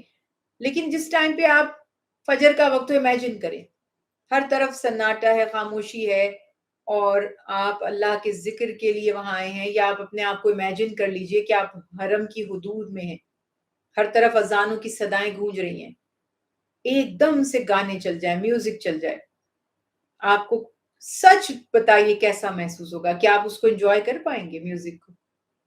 میرے خیال سے تو بالکل بھی نہیں. آپ کی روح تک جھنجھلا جائے گی، زخمی ہو جائے گی کہ یہ کیا، یہ اس گانے کا، اس میوزک کا کون سا موقع ہے؟ تو فطرت جواب دیتی ہے ہمیں کہ ہماری فطرت کو جو اچھی لگتی ہیں چیزیں وہی پاکیزہ چیزیں ہیں. اسی لیے اللہ تعالیٰ نے فرمایا چھپی اور ظاہر بے حیائی. کسی ٹائم انسان کسی دباؤ میں یا کسی ماحول کے اثر میں، یا جو ہماری کمپنی ہوتی ہے، ہماری صحبتیں ہوتی ہیں، اس میں وہ پانی کے دھارے کے ساتھ بہتا چلا جا رہا ہوتا ہے. پھر جب اسے ہوش آتی ہے تو وہ دیکھتا ہے کہ یہ غلط ہے، یہ صحیح نہیں ہے. تو اللہ تعالیٰ نے اسی لیے انسان کی فطرت میں رکھا ہے کہ وہ بے حیائی سے دور رہے. ڈیسنسی ہے اس کی نیچر میں. اور پوری دنیا میں اس چیز کی بڑی مثال دیتی ہوں کہ آپ یہ دیکھیں پوری دنیا میں جو بھی مذہبی لوگ ہیں، یہ بحث نہیں میں کر رہی ان کا مذہب ٹھیک ہے یا غلط ہے، جس بھی مذہب کے لوگ ہیں، تو آپ دیکھتے ہیں کہ وہ جو ان کے مذہب کے لوگ ہوتے ہیں وہ عام لوگوں سے کتنے مختلف ہوتے ہیں. جو پریکٹسنگ ہیں، جو فیک ہیں اور وہ دھوکے باز ہیں، وہ تو الگ بات ہے. لیکن جو واقعی اپنے مذہب کے ماننے والے ہیں، تو ان میں آپ ننس کو دیکھ لیں، اور راہب ہوتے ہیں، درویش ہوتے ہیں، مختلف مذاہب میں وہ دین کے لیے وقف، ان کے لباس بھی پورے کورڈ ہوتے ہیں، اور ان کے انداز بھی الگ ہوتے ہیں، ان کی زندگی میں سمپلسٹی بھی ہوتی ہے، اور وہ یہ میوزک، گانے، ناچ اور ان چیزوں سے دور ہو جاتے ہیں، اور عام طور پر میڈیٹیشن اور دوسری چیزوں میں وہ آپ کو نظر آتے ہیں. تو اللہ سبحانہ و تعالیٰ نے ہمیں برائی سے روکا، منع فرمایا، کسی جان کو ناحق قتل کرنے سے منع کیا کہ ایک انسان کی جان کا حق ہے. یتیم کے بارے میں احکامات فرمائے، یتیم کا مال نہ کھاؤ، ان پر ظلم نہ کرو، لین دین میں ناپ تول کرو. کیا یہ ہے دین اسلام؟ یہ ہے. یہ اگر ہم پوری کر لیں چیزیں تو پھر ہمیں اور زیادہ، ہم وہ ڈھونڈ رہے ہیں جو کہیں لکھا ہوا ہی نہیں ہے اور اس پر ہم بحث مباحثہ کر رہے ہیں. یہ دیکھیے نا، اگر آپ نے ان سب کو پریکٹس کر لیا تو پھر اس کے بعد آگے بڑھ سکتی ہیں آپ. تو اللہ تعالیٰ فرماتے ہیں لین دین میں ناپ تول پورا کرو. اچھا، ناپ تول صرف چیزوں کے وزن کو نہیں کہتے، آپ کے رائٹس اینڈ رسپانسبلٹیز کا جو بیلنس ہے وہ ہے ناپ تول. میں استاد ہوں یا ڈاکٹر ہوں یا ڈرائیور ہوں، جو میری ڈیوٹی ہے مجھے اپنی ڈیوٹی کو آنیسٹلی ادائیگی اس کی کرنی ہے، پرفارم کرنا ہے، یہ ہے ناپ تول۔ اور بلا تمیز سب کے ساتھ انصاف کرو، اللہ کے وعدے کی پاسداری کرو جو اللہ سے تم نے اس کی اطاعت و فرما برداری کا کیا یا لوگوں سے بھی جو معاملات کیے۔ اب یہ 9 احکامات یہاں خاص عطا کیے گئے اور دین اسلام کی تعلیمات کا ایک طرح سے یہ خلاصہ ہے، لب لباب جس کو کہتے ہیں نا، ایسٹ، یہ ایسٹ ہے دین کا کہ ان اصولوں پر چلیں۔ اور باقی تمام شرعی احکامات بھی اسی سے ہی، اسی کی وہ مختلف شاخیں ہیں، اسی سے نکلتے ہیں، اسی پہ منحصر ہیں۔ اسی لیے اللہ نے فرمایا یہی سیدھا راستہ ہے۔ پھر فرمایا فرقہ بندی چھوڑ کر اسی کی پیروی کرو۔ کیسے چھوڑیں فرقہ بندی؟ کوئی چھوڑنے ہی نہیں دے رہا۔ یہاں تو لوگ آپ کو عالم نہیں مانتے جب تک آپ بتائیں نا کہ آپ کس فرقے سے ہیں۔ اور کتاب الہی کے احکام کو ملحوظ رکھو، یعنی ہر گھڑی اس کے مطابق چلیں۔ فرمایا یہ لوگ ایمان لانے کے لیے نشانیاں طلب کرتے ہیں جبکہ ان کے پاس فرشتے آئیں یا خود اللہ سبحانہ تعالیٰ آئے یا اس کی کوئی نشانی آئے۔ تو قرآن پاک نے بتا دیا کہ جس دن عالم غیب کی نشانیاں تمہیں نظر آ جائیں گی، یعنی اللہ کے ظاہر ہونے کی یا غیب کھل جائیں گے، تو فرمایا اس دن تمہیں تو ایمان لانے کا کوئی فائدہ نہیں ہوگا۔ اس دن یعنی کافر موت کے وقت ہی پتہ چل جائے گا، جب فرشتہ روح قبض کرنے کے لیے آئے گا، چاہے وہ کافر کی روح ہو یا مومن کی۔ بڑی اس میں پیاری تفصیلی حدیث ہے رسول اللہ صلی اللہ علیہ وسلم کی کہ جان نکلتے وقت مومن کو جنت دکھائی جائے گی اور کافر کو دوزخ، اور مومن کی حوصلہ افزائی کی جائے گی کہ یہ ہے وہ جنت جس کا تم سے وعدہ کیا گیا تھا کہ اب تمہاری روح اس کی طرف سفر کرے گی، اور کافر کو دکھایا جائے گی یہ ہے وہ دوزخ جس پہ تمہیں یقین نہیں تھا، اب تمہاری روح اس پہ سفر کرے گی۔ جسم تو قبروں میں پڑے رہیں گے مگر روحیں اپنی اپنی منزل پر پہنچ جائیں گی، اور پھر قیامت کا جب دن آئے گا تو جسم ثابت سالم ہو جائیں گے اور اس میں روح ڈال دی جائے گی، اور پھر جیسے ہم آج بول رہے ہیں، بات کر رہے ہیں، پھر حاضر ہو جائیں گے اللہ کی بارگاہ میں۔ تو اللہ سبحانہ وتعالی ارشاد فرماتے ہیں کہ اس دن کافروں کو تو ساری نشانیاں وہ دیکھ تو لیں گے، لیکن اب اگر وہ مانیں گے تو اس کا کوئی فائدہ نہیں ہوگا۔ یہ بھی فرمایا کہ اے رسول صلی اللہ علیہ وسلم، جنہوں نے دین کو فرقوں میں بانٹ دیا آپ کا ان سے کوئی تعلق نہیں۔ اللہ اکبر! یہ والی آیات تو ہم کبھی سوچ ہی نہیں رہے، ہمارے بڑے بڑے علماء مشائخ یہ نہیں سوچ رہے، فخر سے کہہ رہے ہیں ہم اس فرقے کے، ہم اس فرقے کے ہیں۔ کیوں نہیں سوچ رہے کہ اللہ سبحانہ وتعالیٰ پھر وہ کوئی اور اس کی انٹرپریٹیشن نکال دیں گے؟ جنہوں نے فرقوں میں ڈال دیا، مجھے تو بتا دیجئے کہ رسول اللہ صلی اللہ علیہ وسلم نے کون سے فرقے کی تعلیم دی تھی؟ 40 سال تک آپ صلی اللہ علیہ وسلم کی دنیا سے تشریف جب فرما لے گئے، پردہ فرما لیا، کون سے فرقے پہ چل رہے تھے مسلمان؟ کوئی ایک تو بتا دے کہ صحابہ کرام کا کون سا فرقہ تھا تاکہ ہم اس کو جوائن کر لیں۔ مستند تو وہ ہونا چاہیے نا۔ اب ویسے تو ہمیں ہر چیز بدعت بدعت کے نعرے لگتے ہیں، ہم کہ میں سب کی بات کر رہی ہوں، میں کسی ایک فرقے میں، اسی لیے نام بھی نہیں لے رہی کہ کہیں آپ کو یہ نہ لگے کہ میں کیونکہ پھر مجھ میں اور ان میں کوئی فرق نہیں رہے گا اگر میں نے بھی فرقوں کے نام لگائے۔ بس آپ اے بی سی فرقہ کہہ لیجئے۔ اب اے فرقہ کہہ رہا ہے کہ بی فرقہ گمراہ ہے، بی کہہ رہا ہے کہ اے جو ہے وہ گمراہ ہے، سی بھی کچھ ایسا ہی کہہ رہا ہے۔ یہ سب اپنے آپ کو ٹھیک کہہ رہے ہیں اور کسی دوسرے کو وہ سب کو غلط کہہ رہے ہیں۔ یہ کہہ رہے ہیں یہ چیز بدعت ہے، یہ بدعت ہے۔ ایک شب برات کو بدعت کہہ رہا ہے، دوسرا کہہ رہا ہے یہ نہیں مانتے، بڑے برے ہیں۔ دونوں کی بات میں کر رہی ہوں۔ ایک میلاد کر رہا ہے، دوسرا کہہ رہا ہے میلاد کرنے والے بدعتی ہیں، اور ایک میلاد کر رہا ہے اور وہ کہہ رہا ہے کہ ہم تو اللہ کے نبی سے محبت کرتے ہیں، دوسرا جو ہے وہ کہہ رہا ہے بدعتی ہیں، اور جو میلاد کرتے ہیں وہ کہہ رہے ہیں ان کے دل میں اللہ کے نبی کا ادب اور محبت نہیں ہے۔ یہ ہو رہی ہے نا باتیں؟ آپ کیا یہ میں کچھ غلط کہہ رہی ہوں؟ مجھے صرف یہ بتائیں کہ ان سب سے پوچھیں نا کہ آپ بدعتوں کی بات کر رہے ہیں، آپ پہلے تو یہ بتائیں نا کہ یہ فرقوں کی بات آپ کہاں سے لے کر آئیں؟ یہ آپ کو کس نے پٹیاں پڑھائی ہیں کہ آپ یہ فرقہ بن جائیں اور یہ بن جائیں اور لیبل کر لیں؟ اور اب تو ہماری بے بسی کہ ہمیں اپنی مسجدوں کے باہر جو اللہ کا گھر ہے اس کے باہر ہم نے لگا دیا ہے۔ اب ہمیں ہماری مجبوری سن لیجئے، اگر ہم لکھ کے نہیں لگائیں گے کہ یہ فلاں فرقے کی مسجد ہے، اللہ کی مدد سے دیندار قبضہ کر لیں گے اس پر، انہیں شرم بھی نہیں آئے گی کہ تم مسجد پہ کسی کی بنائی ہوئی مسجد پہ تم کیسے قبضہ کر رہے ہو۔ یہ سب ہماری سوسائٹی میں ہو رہا ہے۔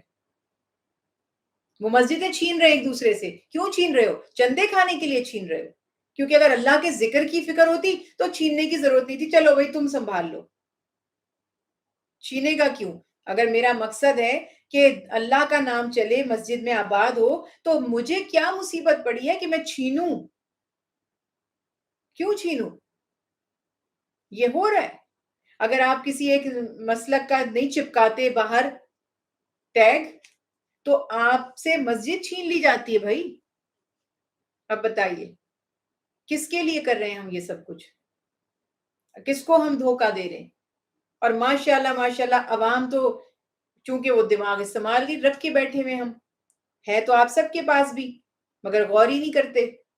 تو اب وہ یہ نہیں سوچ رہے کہ یہ بدعتوں کی تو بات لے آتے ہیں، چھوٹی چھوٹی باتوں پہ یہ ایک دوسرے سے بحث کرتے ہیں. یہ اتنے میجر فیکٹس کا تو یہ خود وکٹم اس کا وہ بنے ہوئے موہرا بنے ہوئے. کیوں؟ یہ قرآن کی آیت کا کیا مطلب ہے؟ فرقے نہ بناؤ ان لوگوں سے، اے حبیب آپ کا کوئی تعلق نہیں ہے. کہہ دیں گے یہ تو اہل کتاب کے لیے تھی. واہ سبحان اللہ، قرآن اہل کتاب کے لیے اترا ہے، ہماری ہدایت کے لیے اترا ہے. ہم نے جو کرنے تھے معاملات آگے چل کے سارے اس سے روکا گیا ہے ہمیں کہ ایک بندے اللہ کے بن جاؤ. ایک تمہارا قرآن ہے، ایک رسول ہے، تمہیں ایک ڈائریکشن دی گئی ہے کعبے کی، اس کی طرف رخ کر کے نماز ادا کرو. اور کیا ہی اچھا ہوتا کہ امام بھی ایک ہوتا. اب چلو دنیا پھیل گئی ہے تو پاسبل نہیں ہے، لیکن پھر بھی ایک ہو سکتا تھا کہ کوئی ہے ممکن ایسا. ایک پاکستان، انڈیا، بنگلہ دیش، انگلینڈ، امریکہ، کسی ایک کنٹری، کیا ایک ٹاؤن میں بھی ممکن نہیں ہے کہ سارے مساجد والے کسی ایک کو اپنا لیڈر بنا لے مذہبی طور پہ. آپ کے پاس کوئی تصور ہے اس کا؟ اگر ہے تو مجھے ضرور بتائے گا، کیونکہ میں تو غم میں گھلتی چلی جا رہی ہوں کہ یہ کبھی بھی نہیں ہو سکے گا کہ یہ سب ایک ان کا لیڈر ہو. جیسے ایک خلیفہ تھے جب ابو بکر صدیق رضی اللہ تعالیٰ عنہ، ایک تھے جب عمر فاروق تھے مسلمانوں کے امیر المومنین، ایک تھے جب عثمان غنی تھے، ایک تھے جب مولا علی کرم اللہ وجہ تھے. آج کہاں ہے ایسا؟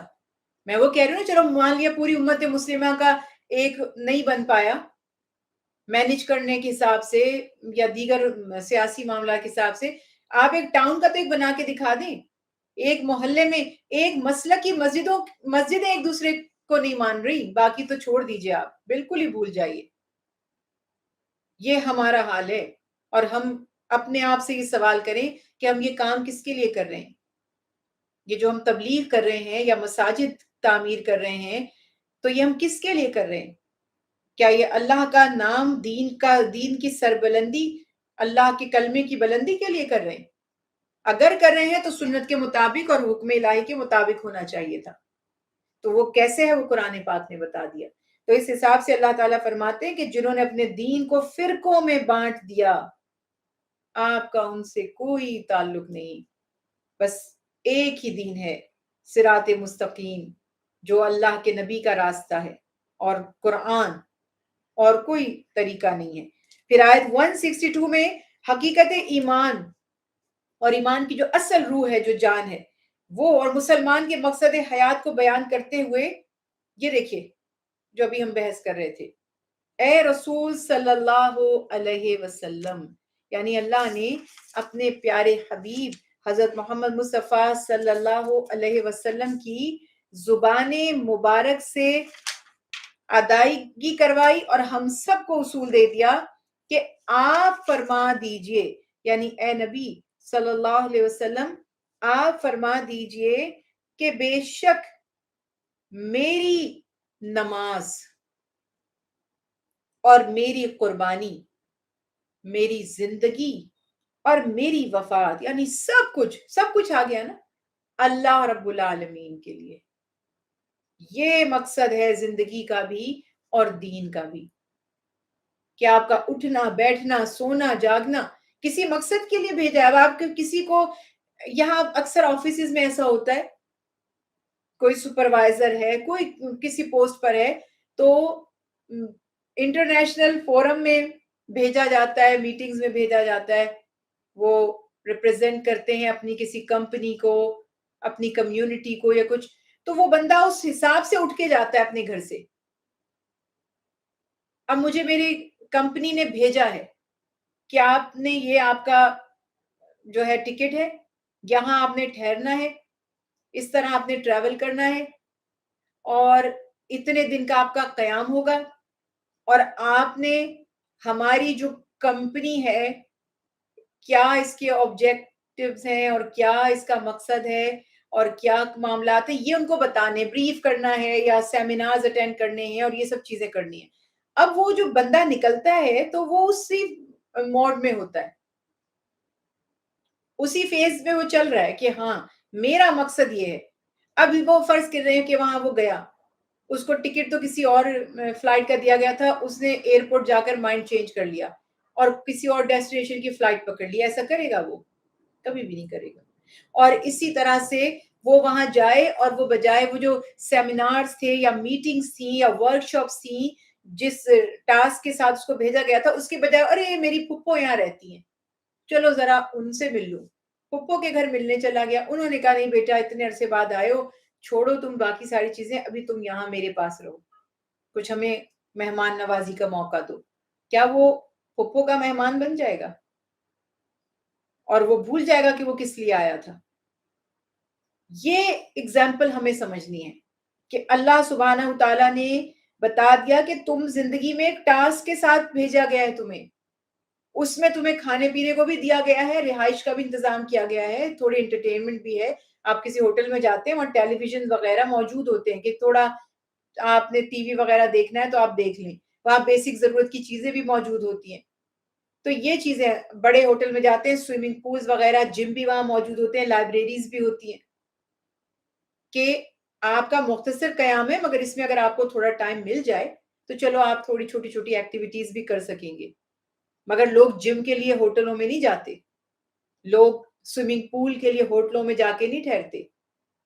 تو کہنے کا مقصد یہ تھا کہ دنیا میں ہماری مثال ایسے ہی ہے، اور اللہ نے اپنے حبیب کے ذریعے کہلوا دیا کہ میری ہر عبادت، اب یہاں سے بہت لاکھوں کروڑوں مسئلے نکل آتے ہیں، لیکن وہی بات کہ وقت کے حساب سے ہم آگے بڑھتے چلے جا رہے ہیں کہ ہر عبادت صرف اللہ کے لیے ہو سکتی ہے۔ ایک دفعہ مجھ سے ایک بہن نے سوال کیا تھا، بڑی سیدھی سادی، وہ بڑی پیاری بہن تھی ایک، تو انہوں نے، بہت سال پرانی بات ہے یہ، غالباً 15 سال سے زیادہ پرانی بات ہوگی، 18 سال ہو گئے ہوں گے اس طرح۔ انہوں نے مجھ سے کہا کہ جب ہم نماز کی نیت کرتے ہیں تو پھر ہم فرض کی نیت کرتے ہیں نا، تو ہمارے یہاں ایک طریقہ ہے نیت کا جو رائج ہے، یہ نہیں کہہ رہی کہ یہ ضروری ہے، یہ سنت سے ثابت نہیں ہے، بس ایک طریقہ ہے۔ وہ ہم کہتے ہیں کہ فرض 4 رکعت نماز فرض واسطے اللہ کے، یوں کہتے ہیں نا، خاص طور پہ ہم لوگ ایشینز وغیرہ، برے صغیر پاک و ہند کے لوگ جو مسلمز نیت کرتے ہیں، اور پھر ہم سنت کی نیت کرتے ہیں، 4 رکعت نماز سنت۔ تو اس میں انہوں نے کہا کہ وہ یوں کہیں گے واسطے رسول اللہ صلی اللہ علیہ وسلم کے، کیونکہ ان کو یہ لگا کہ فرض اللہ کے لیے ہے اور سنت رسول اللہ صلی اللہ علیہ وسلم کے لیے ہے۔ تو نہ تو ان کی کوئی نیت میں خرابی تھی، نہ ان کے عقیدے میں کوئی خرابی تھی، لیکن ایک ان کی بس انڈرسٹینڈنگ تھی۔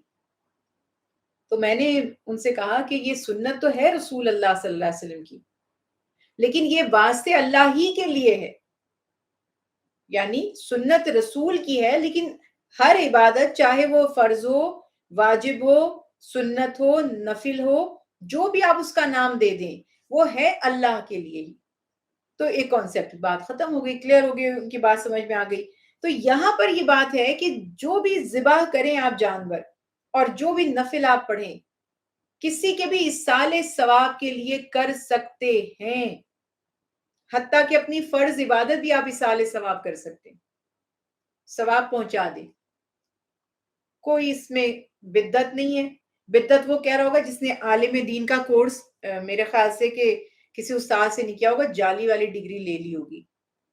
ایصال ثواب کا مطلب یہ ہوتا ہے کہ میں نے جو عبادت کی، میں اس ثواب میں اپنے مسلمان بہنوں بھائیوں کو بھی شامل کر لوں، کوئی فرق نہیں پڑتا وہ دنیا میں موجود ہیں یا وفات پا چکے ہیں، زندوں کو بھی کر سکتے ہیں، کئی سمجھتے ہیں زندوں کو نہیں کر سکتے، اور وفات شدگان کو بھی کر سکتے ہیں، شرط ہے مومن ہونا، مسلمان ہو، وہ کافر یا مشرک ہو کے مرا ہے تو پھر قرآن نے منع کیا، ان کے لیے آپ نہ دعائیں خیر کریں اور نہ کوئی صدقہ نیکی آپ ان کی طرف سے کریں گے تو انہیں فائدہ ہوگا۔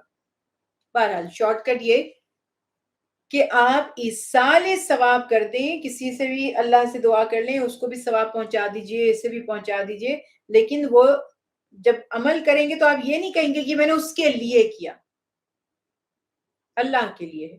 بعض دفعہ زبان سے ایسا کہہ دیتے ہیں مگر نیت اللہ کے لیے ہی ہوتی ہے، تو زبان سے بھی ایسا ہی کہیں اور نیت بھی ظاہر ہے کہ انشاءاللہ قریب آپ کی یہی ہے۔ تو اللہ تعالیٰ فرماتے ہیں کہ اس کا کوئی شریک نہیں ہے، اللہ کے ساتھ کوئی شریک نہیں۔ مجھے حکم دیا گیا ہے، یعنی اللہ فرما رہے ہیں حبیب انہیں آپ بتا دیجئے، مجھے حکم دیا گیا ہے کہ میں سب سے پہلا مسلمان بن جاؤں۔ سبحان اللہ، اس پہ بھی دیکھیے پہلے بھی بات کی ہے کہ سب سے پہلے مسلمان، سب سے پہلے اللہ سبحانہ و تعالیٰ کی فرما برداری کرنے والے اور سب سے زیادہ اطاعت کرنے والے۔ اللہ کے حبیب سے زیادہ کون اللہ کا تقوی رکھنے والا، کون اللہ کی فرما برداری کرنے والا، کون اللہ پر ایمان رکھنے والا ہے؟ کوئی بھی نہیں ہے۔ رسول اللہ صلی اللہ علیہ وسلم سے زیادہ اللہ کا محبوب اطاعت گزار کوئی بھی نہیں ہے۔ اس کے بعد اللہ سبحانہ وتعالی ارشاد فرماتے ہیں کہ کفار آپ صلی اللہ علیہ وسلم سے جو بار بار اعتراضات کر رہے تھے کہ آپ اگر ہمارا دین قبول کر لیں تو ہم ذمہ دار ہیں کہ دنیا آخرت میں آپ کو کوئی نقصان نہیں پہنچے گا۔ کئی دفعہ تفاسیر کی کتابوں میں لکھا ہے کہ قریش کے جو لیڈر تھے نا، سردار، وہ لوگ جب دیکھتے تھے کہ لوگ اسلام کی طرف راغب ہو رہے ہیں یا محمد صلی اللہ علیہ وسلم کی تعلیمات کی طرف راغب ہو رہے ہیں، تو وہ یہ کہتے تھے کہ تم لوگ کیوں محمد صلی اللہ علیہ وسلم کی بات سنتے ہو؟ تو وہ کہتے تھے کہ کہیں یہ سچ نہ کہہ رہے ہوں، قیامت قائم نہ ہو جائے، ہم پر عذاب نہ آ جائے۔ تو وہ سردار کہتے تھے نہیں ایسا تو ہوگا ہی نہیں، اور اگر ہوا بھی تو فکر نہ کرو، ہم تمہارے گناہ اپنے سر لے لیں گے۔ تو یہ بھی ایک طریقہ ہوتا ہے، جیسے آپ کسی کو جرم کرنے کا کہیں اور کہیں تم پکڑے نہیں جاؤ گے، وہ کہے پھر بھی اگر پکڑا گیا تو کہ کوئی بات نہیں، میں تمہارا گناہ اپنے سر لے لوں گا۔ تو یہ والے وہ معاملات تھے۔ اللہ سبحانہ وتعالی ارشاد فرما رہے ہیں کہ آپ فرما دیجئے کہ میں اللہ کے سوا کوئی اور رب تلاش کروں؟ کیا تم چاہتے ہو؟ یعنی جب مجھ پر حقیقت کھل چکی تو تم کیا چاہتے ہو؟ یعنی جس نے اللہ کو پا لیا، حقیقت کو پہچان لیا، وہ کسی اور کے آگے جھکے گا کیوں، اور کسی اور سے ڈرے گا کیوں، اور کسی اور سے کیوں مرعوب ہوگا؟ اور اس کے بعد اللہ سبحانہ وتعالیٰ فرماتے ہیں کہ آپ فرما دیجئے کہ کیا میں کسی اور کو تلاش کروں، حالانکہ وہ ہر چیز کا رب ہے، ہر شخص جو کچھ بھی کرتا ہے اپنے عمل کا وہ خود ذمہ دار ہے، کوئی بوجھ اٹھانے والا کسی دوسرے کا بوجھ نہیں اٹھائے گا۔ یعنی جو گناہ میں نے کیا میں آپ کے سر پر اس کو نہیں مسلط کر سکتی، آپ کے اوپر اس کا الزام نہیں دھر سکتی، اور نہ میں کسی کے گناہ یا اللہ اس کا گناہ کا مجھے دے دیں عذاب، یہ بھی نہیں ہو سکتا، یہ بالکل نہیں ہو سکتا۔ 165 آیت میں اللہ تعالیٰ نے فرمایا کہ درجات اور جو انسان کے مرتبے ہیں، اللہ کے نزدیک ہر انسان کا مرتبہ الگ الگ ہے، اس کی ریزن ہے۔ ویسے تو سب انسان برابر ہے نا، لیکن آزمائش کے لیے کون مال اور رزق کی فراوانی کے باوجود اللہ تعالیٰ کی فرما برداری کرتا ہے، اور کون دولت کے زوم میں اللہ تعالیٰ کے احکامات کو بھلا دیتا ہے۔ یہ امتحان ہے۔ کئی دفعہ کچھ لوگوں کو بہت دولت جائیداد مل جاتی ہے، وہ سرکش ہو جاتے ہیں، متکبر ہو جاتے ہیں، ریاکار بن جاتے ہیں، لوگوں پر ظلم کرنے لگ جاتے ہیں، لوگوں کو حقیر جاننے لگتے ہیں، اور کئی جو ہیں وہ ان میں اور عاجزی آتی چلی جاتی ہے۔ کئی جب ان کے پاس مال نہیں رہتا تو وہ بے دین بھی ہو جاتے ہیں، اور کئی فاقوں میں بھی اللہ سبحانہ و تعالیٰ کی حمد و ثنا ہی کرتے رہتے ہیں۔ تو اللہ تعالیٰ ارشاد فرما رہے ہیں جس کا جو حال ہوگا اللہ تعالیٰ جلد حساب لینے والا ہے، اور بخشش اور مغفرت فرمانے والا بھی ہے۔ یعنی توبہ کرنے والوں، برائیوں سے رکنے والوں کی اللہ سبحانہ و تعالیٰ بخشش بھی فرما دیتے ہیں، جو اصلاح کر لے، توبہ کر کے سدھر جائے، اللہ اس کے خطاؤں گناہوں کو معاف بھی فرما دیتے ہیں۔ آگے سورہ الاعراف ہے، بسم اللہ الرحمن الرحیم۔ سورہ اعراف بھی مکی صورتوں میں سے ہے، اور مصحف کی ترتیب کے اعتبار سے 7ویں صورت ہے، جبکہ نزول کی ترتیب کے اعتبار سے اس کو 39ویں صورت کہا جاتا ہے۔ اس صورت میں سورہ انعام کے بعض مسائل جو ہم نے پہلے پڑھے تھے وہ فردر اور ایکسپلین ہو کر بیان کیے گئے، مختلف انبیاء کرام کی دعوت اور اس کے نتیجے میں جو تکالیف انہوں نے اٹھائیں، جو مشکلوں کا ان کو سامنا کرنا پڑا، ان کا تذکرہ ہے۔ حضرت آدم علیہ السلام کی پیدائش، اور وہ جس جنت میں ان کو رکھا گیا تھا وہاں سے ان کا ہجرت کرنا، زمین پر ان کا نزول ہونا۔ اس کے بعد حضرت موسیٰ علیہ السلام کے واقعات، فرعون اور بنی اسرائیل، ان کی جو واقعات ہے بڑی تفصیل سے اس کا تذکرہ کیا گیا، مشرکین اور جھٹلانے والوں کا جو آخرت میں انجام ہوگا اس کی وضاحت کی گئی. اور اس صورت میں آراف ایک مقام ہے جو جنت اور یعنی کہتے ہیں نا اس طرح اور دوزخ کے درمیان میں. تو آراف کا اہل دوزخ سے مکالمے کا بیان کیا جا رہا ہے کہ وہ ان سے بات چیت کر سکیں گے، اس لیے سورت کو الاعراف سے موسوم کیا گیا. اور سورت میں موت کے بعد کی زندگی کا بھی بڑی تفصیل سے ذکر کیا گیا. تو بیسیکلی جو آراف ہے نا، آراف اور اس کے معنی ہے بلندی کے، اونچائی، اونچا. تو ایک اس کے مفہوم میں جیسے ہم کہتے ہیں تعارف، پہچاننا، جاننا، وہ بھی معنوں میں ہے. تو اصحاب اعراف کے بارے میں لکھا گیا ہے کہ یہ وہ لوگ ہوں گے جن کی نیکیاں اور گناہ برابر ہو جائیں گے. جیسے ہوتا ہے نا جس کی نیکیاں زیادہ ہیں، جو قرآن نے بیسک اصول دیا، اس کی منزل جنت، اور جس کے گناہ زیادہ ہیں اس کی منزل دوزخ. اب ایک ایسے لوگ آ گئے جن کی وہ ایکول ہو گئی نیکیاں اور گناہ. تو لکھا جاتا ہے کہ نیکیاں اور گناہ جن کے برابر ہوں گے ان کا مقام جنت اور دوزخ کے درمیان ہوگا. تو یہ وہ لوگ ہیں جو اہل جنت اور اہل جہنم کو دونوں کو پہچان لیں گے چہروں سے، یہ جنتی ہیں، یہ دوزخی ہیں. جنت والوں کا جو راحت و آرام ہوگا وہ بھی دیکھ رہے ہیں، دوزخ والوں کے اوپر جو عذاب ہو رہے ہیں وہ بھی یہ دیکھ رہے ہیں. تو اسی طرح سے، اور بعض نے بیان کیا کہ یہ آراف والوں سے مراد انبیاء کرام یا ملائکہ کرام ہے. مختلف اس کے قول ہیں، اگین وہی بات اللہ بہتر جانتا ہے. اور یہ بھی کہ آپ کو نہ پتہ چلے کہ اصحاب اعراف کون سے تھے تو اس سے آپ کے عمل پہ کوئی فرق پڑتا ہے کیا، یا تقوی کم ہو جاتا ہے. تو یہ باتیں ساری علم کی باتیں ہیں، اور کئی چیزیں ایسی ہیں جس کو مختلف روایت سے ایکسپلین کرنے کی کوشش کی گئی ہے. اور میں اگر اس کو اس اینگل سے بھی سوچ لوں کہ ویٹنگ میں ہیں فرض کریں وہ لوگ، اگر ہم اس پہلی والی ڈیفینیشن پہ جائیں کہ جن کی نیکیاں اور گناہ برابر ہو گئے تھے تو وہ ویٹنگ لسٹ میں ہیں. اب وہ ویٹنگ لسٹ آسان نہیں ہے، وہ ویٹ کرنا کہ وہ تڑپ رہے ہیں جنت میں جانے کے لیے اور پناہ مانگ رہے ہیں دوزخ والوں کا حال دیکھ کر کہ کہیں اللہ نہ کرے ہم ان میں نہ ہو جائیں. تو یہ بہت مشکل مرحلہ ہے اگر ہم اس ڈیفینیشن کے حساب سے بھی اس کو دیکھتے ہیں. تو اب اس صورت کا اب آغاز ہو رہا ہے. رسول اللہ صلی اللہ علیہ وسلم کو اللہ سبحانہ و تعالی کی طرف سے تسلی دی جا رہی ہے. یعنی آپ یہ دیکھیں کہ کمال اللہ کے حبیب کی شان ہے کہ آپ صلی اللہ علیہ وسلم اللہ کے رسول ہیں. رسول مینز میسنجر. اللہ خالق ہے، مالک ہے، اور وہ معبود ہے، اور اس نے اپنا حکم دے کر اپنے ایک بندے کو محمد مصطفیٰ صلی اللہ علیہ وسلم کو لوگوں کی ہدایت کے لیے بھیجا ہے.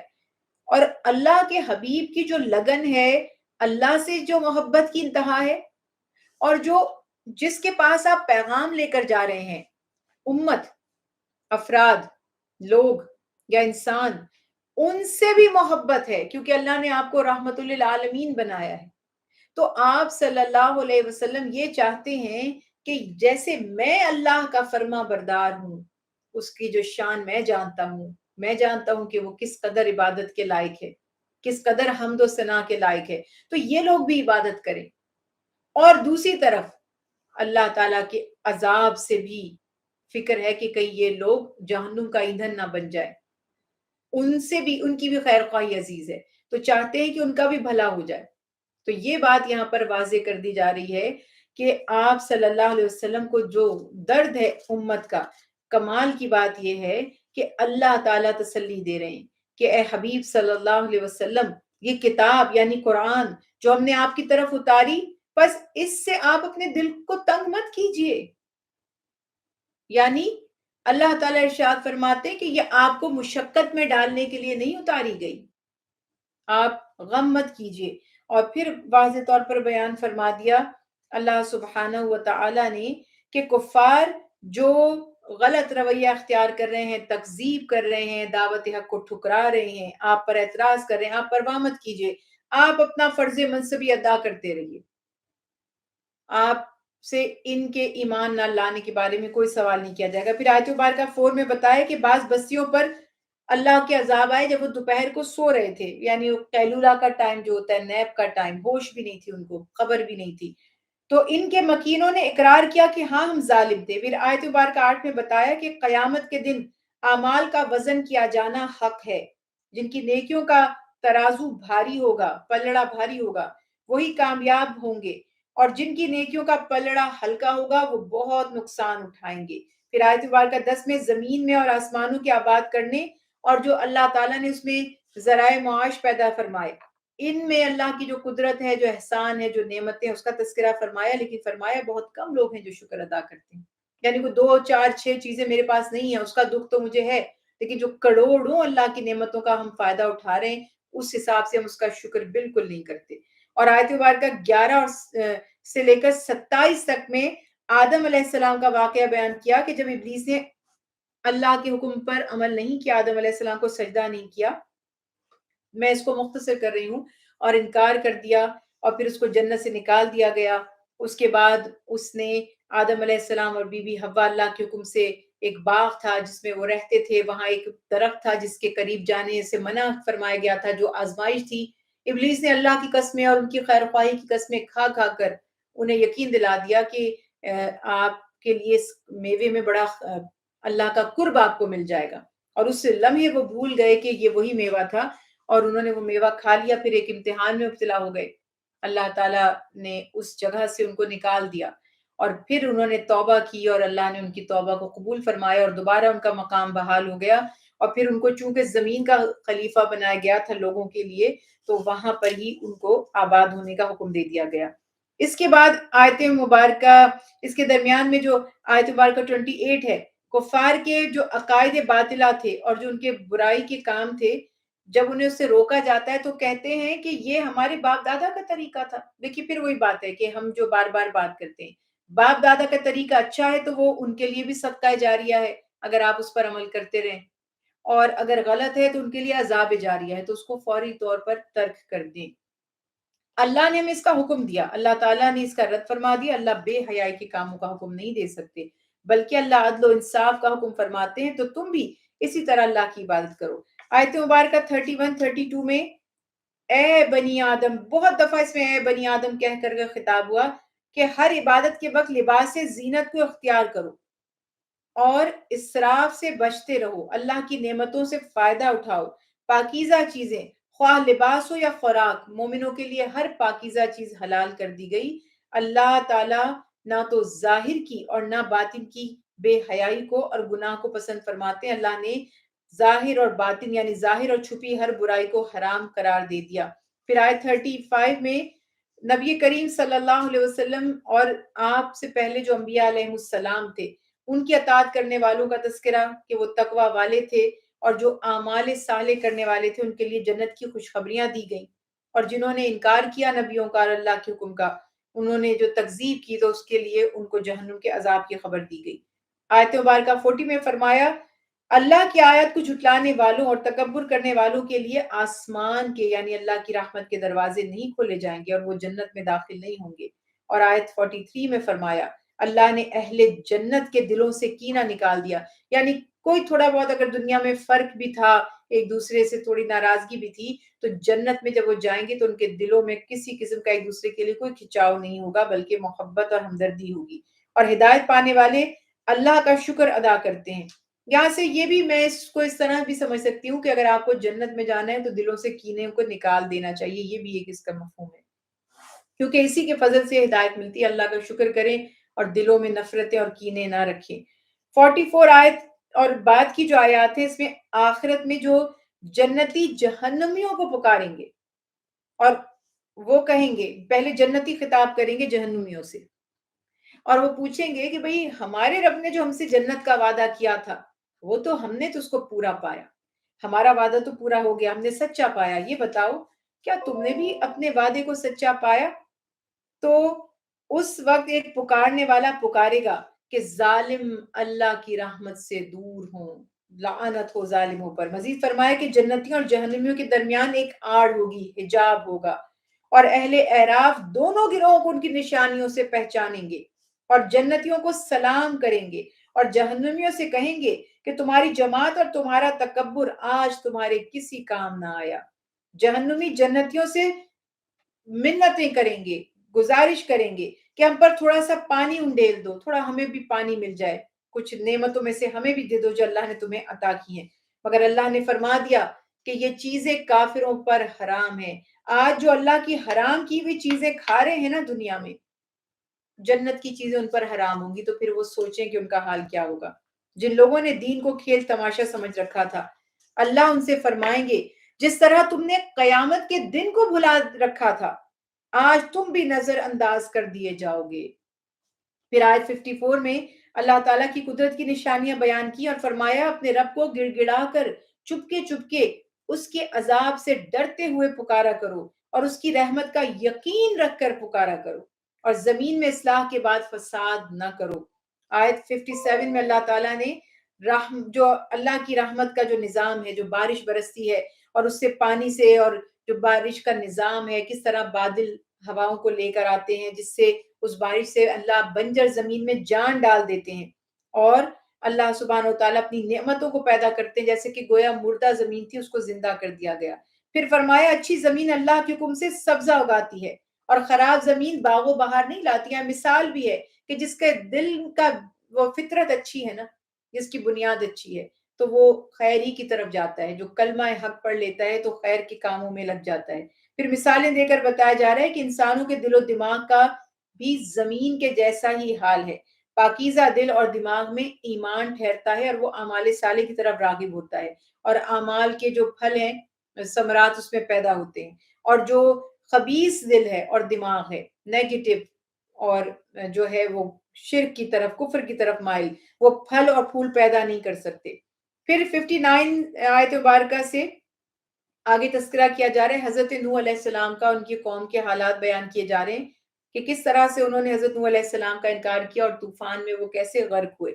65 سے حضرت ہود علیہ السلام اور ان کی قوم کا تذکرہ کیا جا رہا ہے کہ اللہ نے قوم عاد کو بھی بہت نعمتوں سے نوازا تھا، مگر انہوں نے حضرت ہود علیہ السلام کا انکار کیا اور ان پر بھی عذاب آیا۔ نوح علیہ السلام کی قوم اور ہود علیہ السلام اور یہ تمام جو قومیں تھیں، ایک قوم بعد والی قوم جو تھی پہلی والی قوم کا انجام بھی دیکھ رہی تھی، پھر بھی انسان دیکھے کیسے اس کے دل سخت ہو جاتے ہیں کہ وہ اللہ سبحانہ و تعالیٰ کے عذاب سے نہیں ڈرے، بلکہ کہتے تھے طوفان نوح تو اس لیے آ گیا، وہ تو زمینی حصوں میں رہتے تھے، ہم تو اونچے اونچے پہاڑوں میں رہتے ہیں، ہمیں کون سا سیلاب ڈبو سکتا ہے، تو آندھی طوفان سے وہ ہلاک ہو گئے۔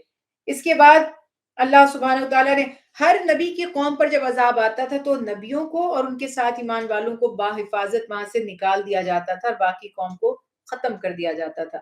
73 آیت میں حضرت صالح علیہ السلام اور ان کی قوم تھی قوم سمود، اس کا تذکرہ کیا گیا، اور وہ جو معجزے کے طور پر اللہ نے صالح علیہ السلام کو اونٹنی دی تھی، اس قوم نے اس کو قتل کر دیا، پھر اللہ کا ان پر عذاب آیا، زلزلہ آیا اور یہ اپنے گھروں میں اونٹے منہ پڑے رہ گئے۔ آیت مبارکہ 80 اور اس کے آگے سے بیان کیا جا رہا ہے لوط علیہ السلام اور ان کی قوم، جو ہومو سیکشل، جو آج کل بھی وبا پھیلتی چلی جا رہی ہے، جو میں عرض کر رہی ہوں نا کہ انسان جانور اور کتے اور بلیوں سے بھی زیادہ حقیر بن چکا ہے، کہ وہ یہی بھول گیا ہے کہ میں کون ہوں۔ مرد کو یہ ہوش نہیں ہے کہ وہ مرد ہے، عورت کو یہ تسلی نہیں ہے کہ وہ عورت ہے، جانوروں سے بدتر ہو چکے ہیں۔ تو ایسی ہی قوم حضرت لوط علیہ السلام کی بھی تھی، تو ان پر ایسا برا اللہ کا عذاب آیا تھا، اللہ نے ان کے حصوں کو، دھڑوں کو، آدھے دھڑوں کو زمین میں دھسا کر اوپر سے آسمان سے پتھر برسائے اور ہلاک ہو گئے۔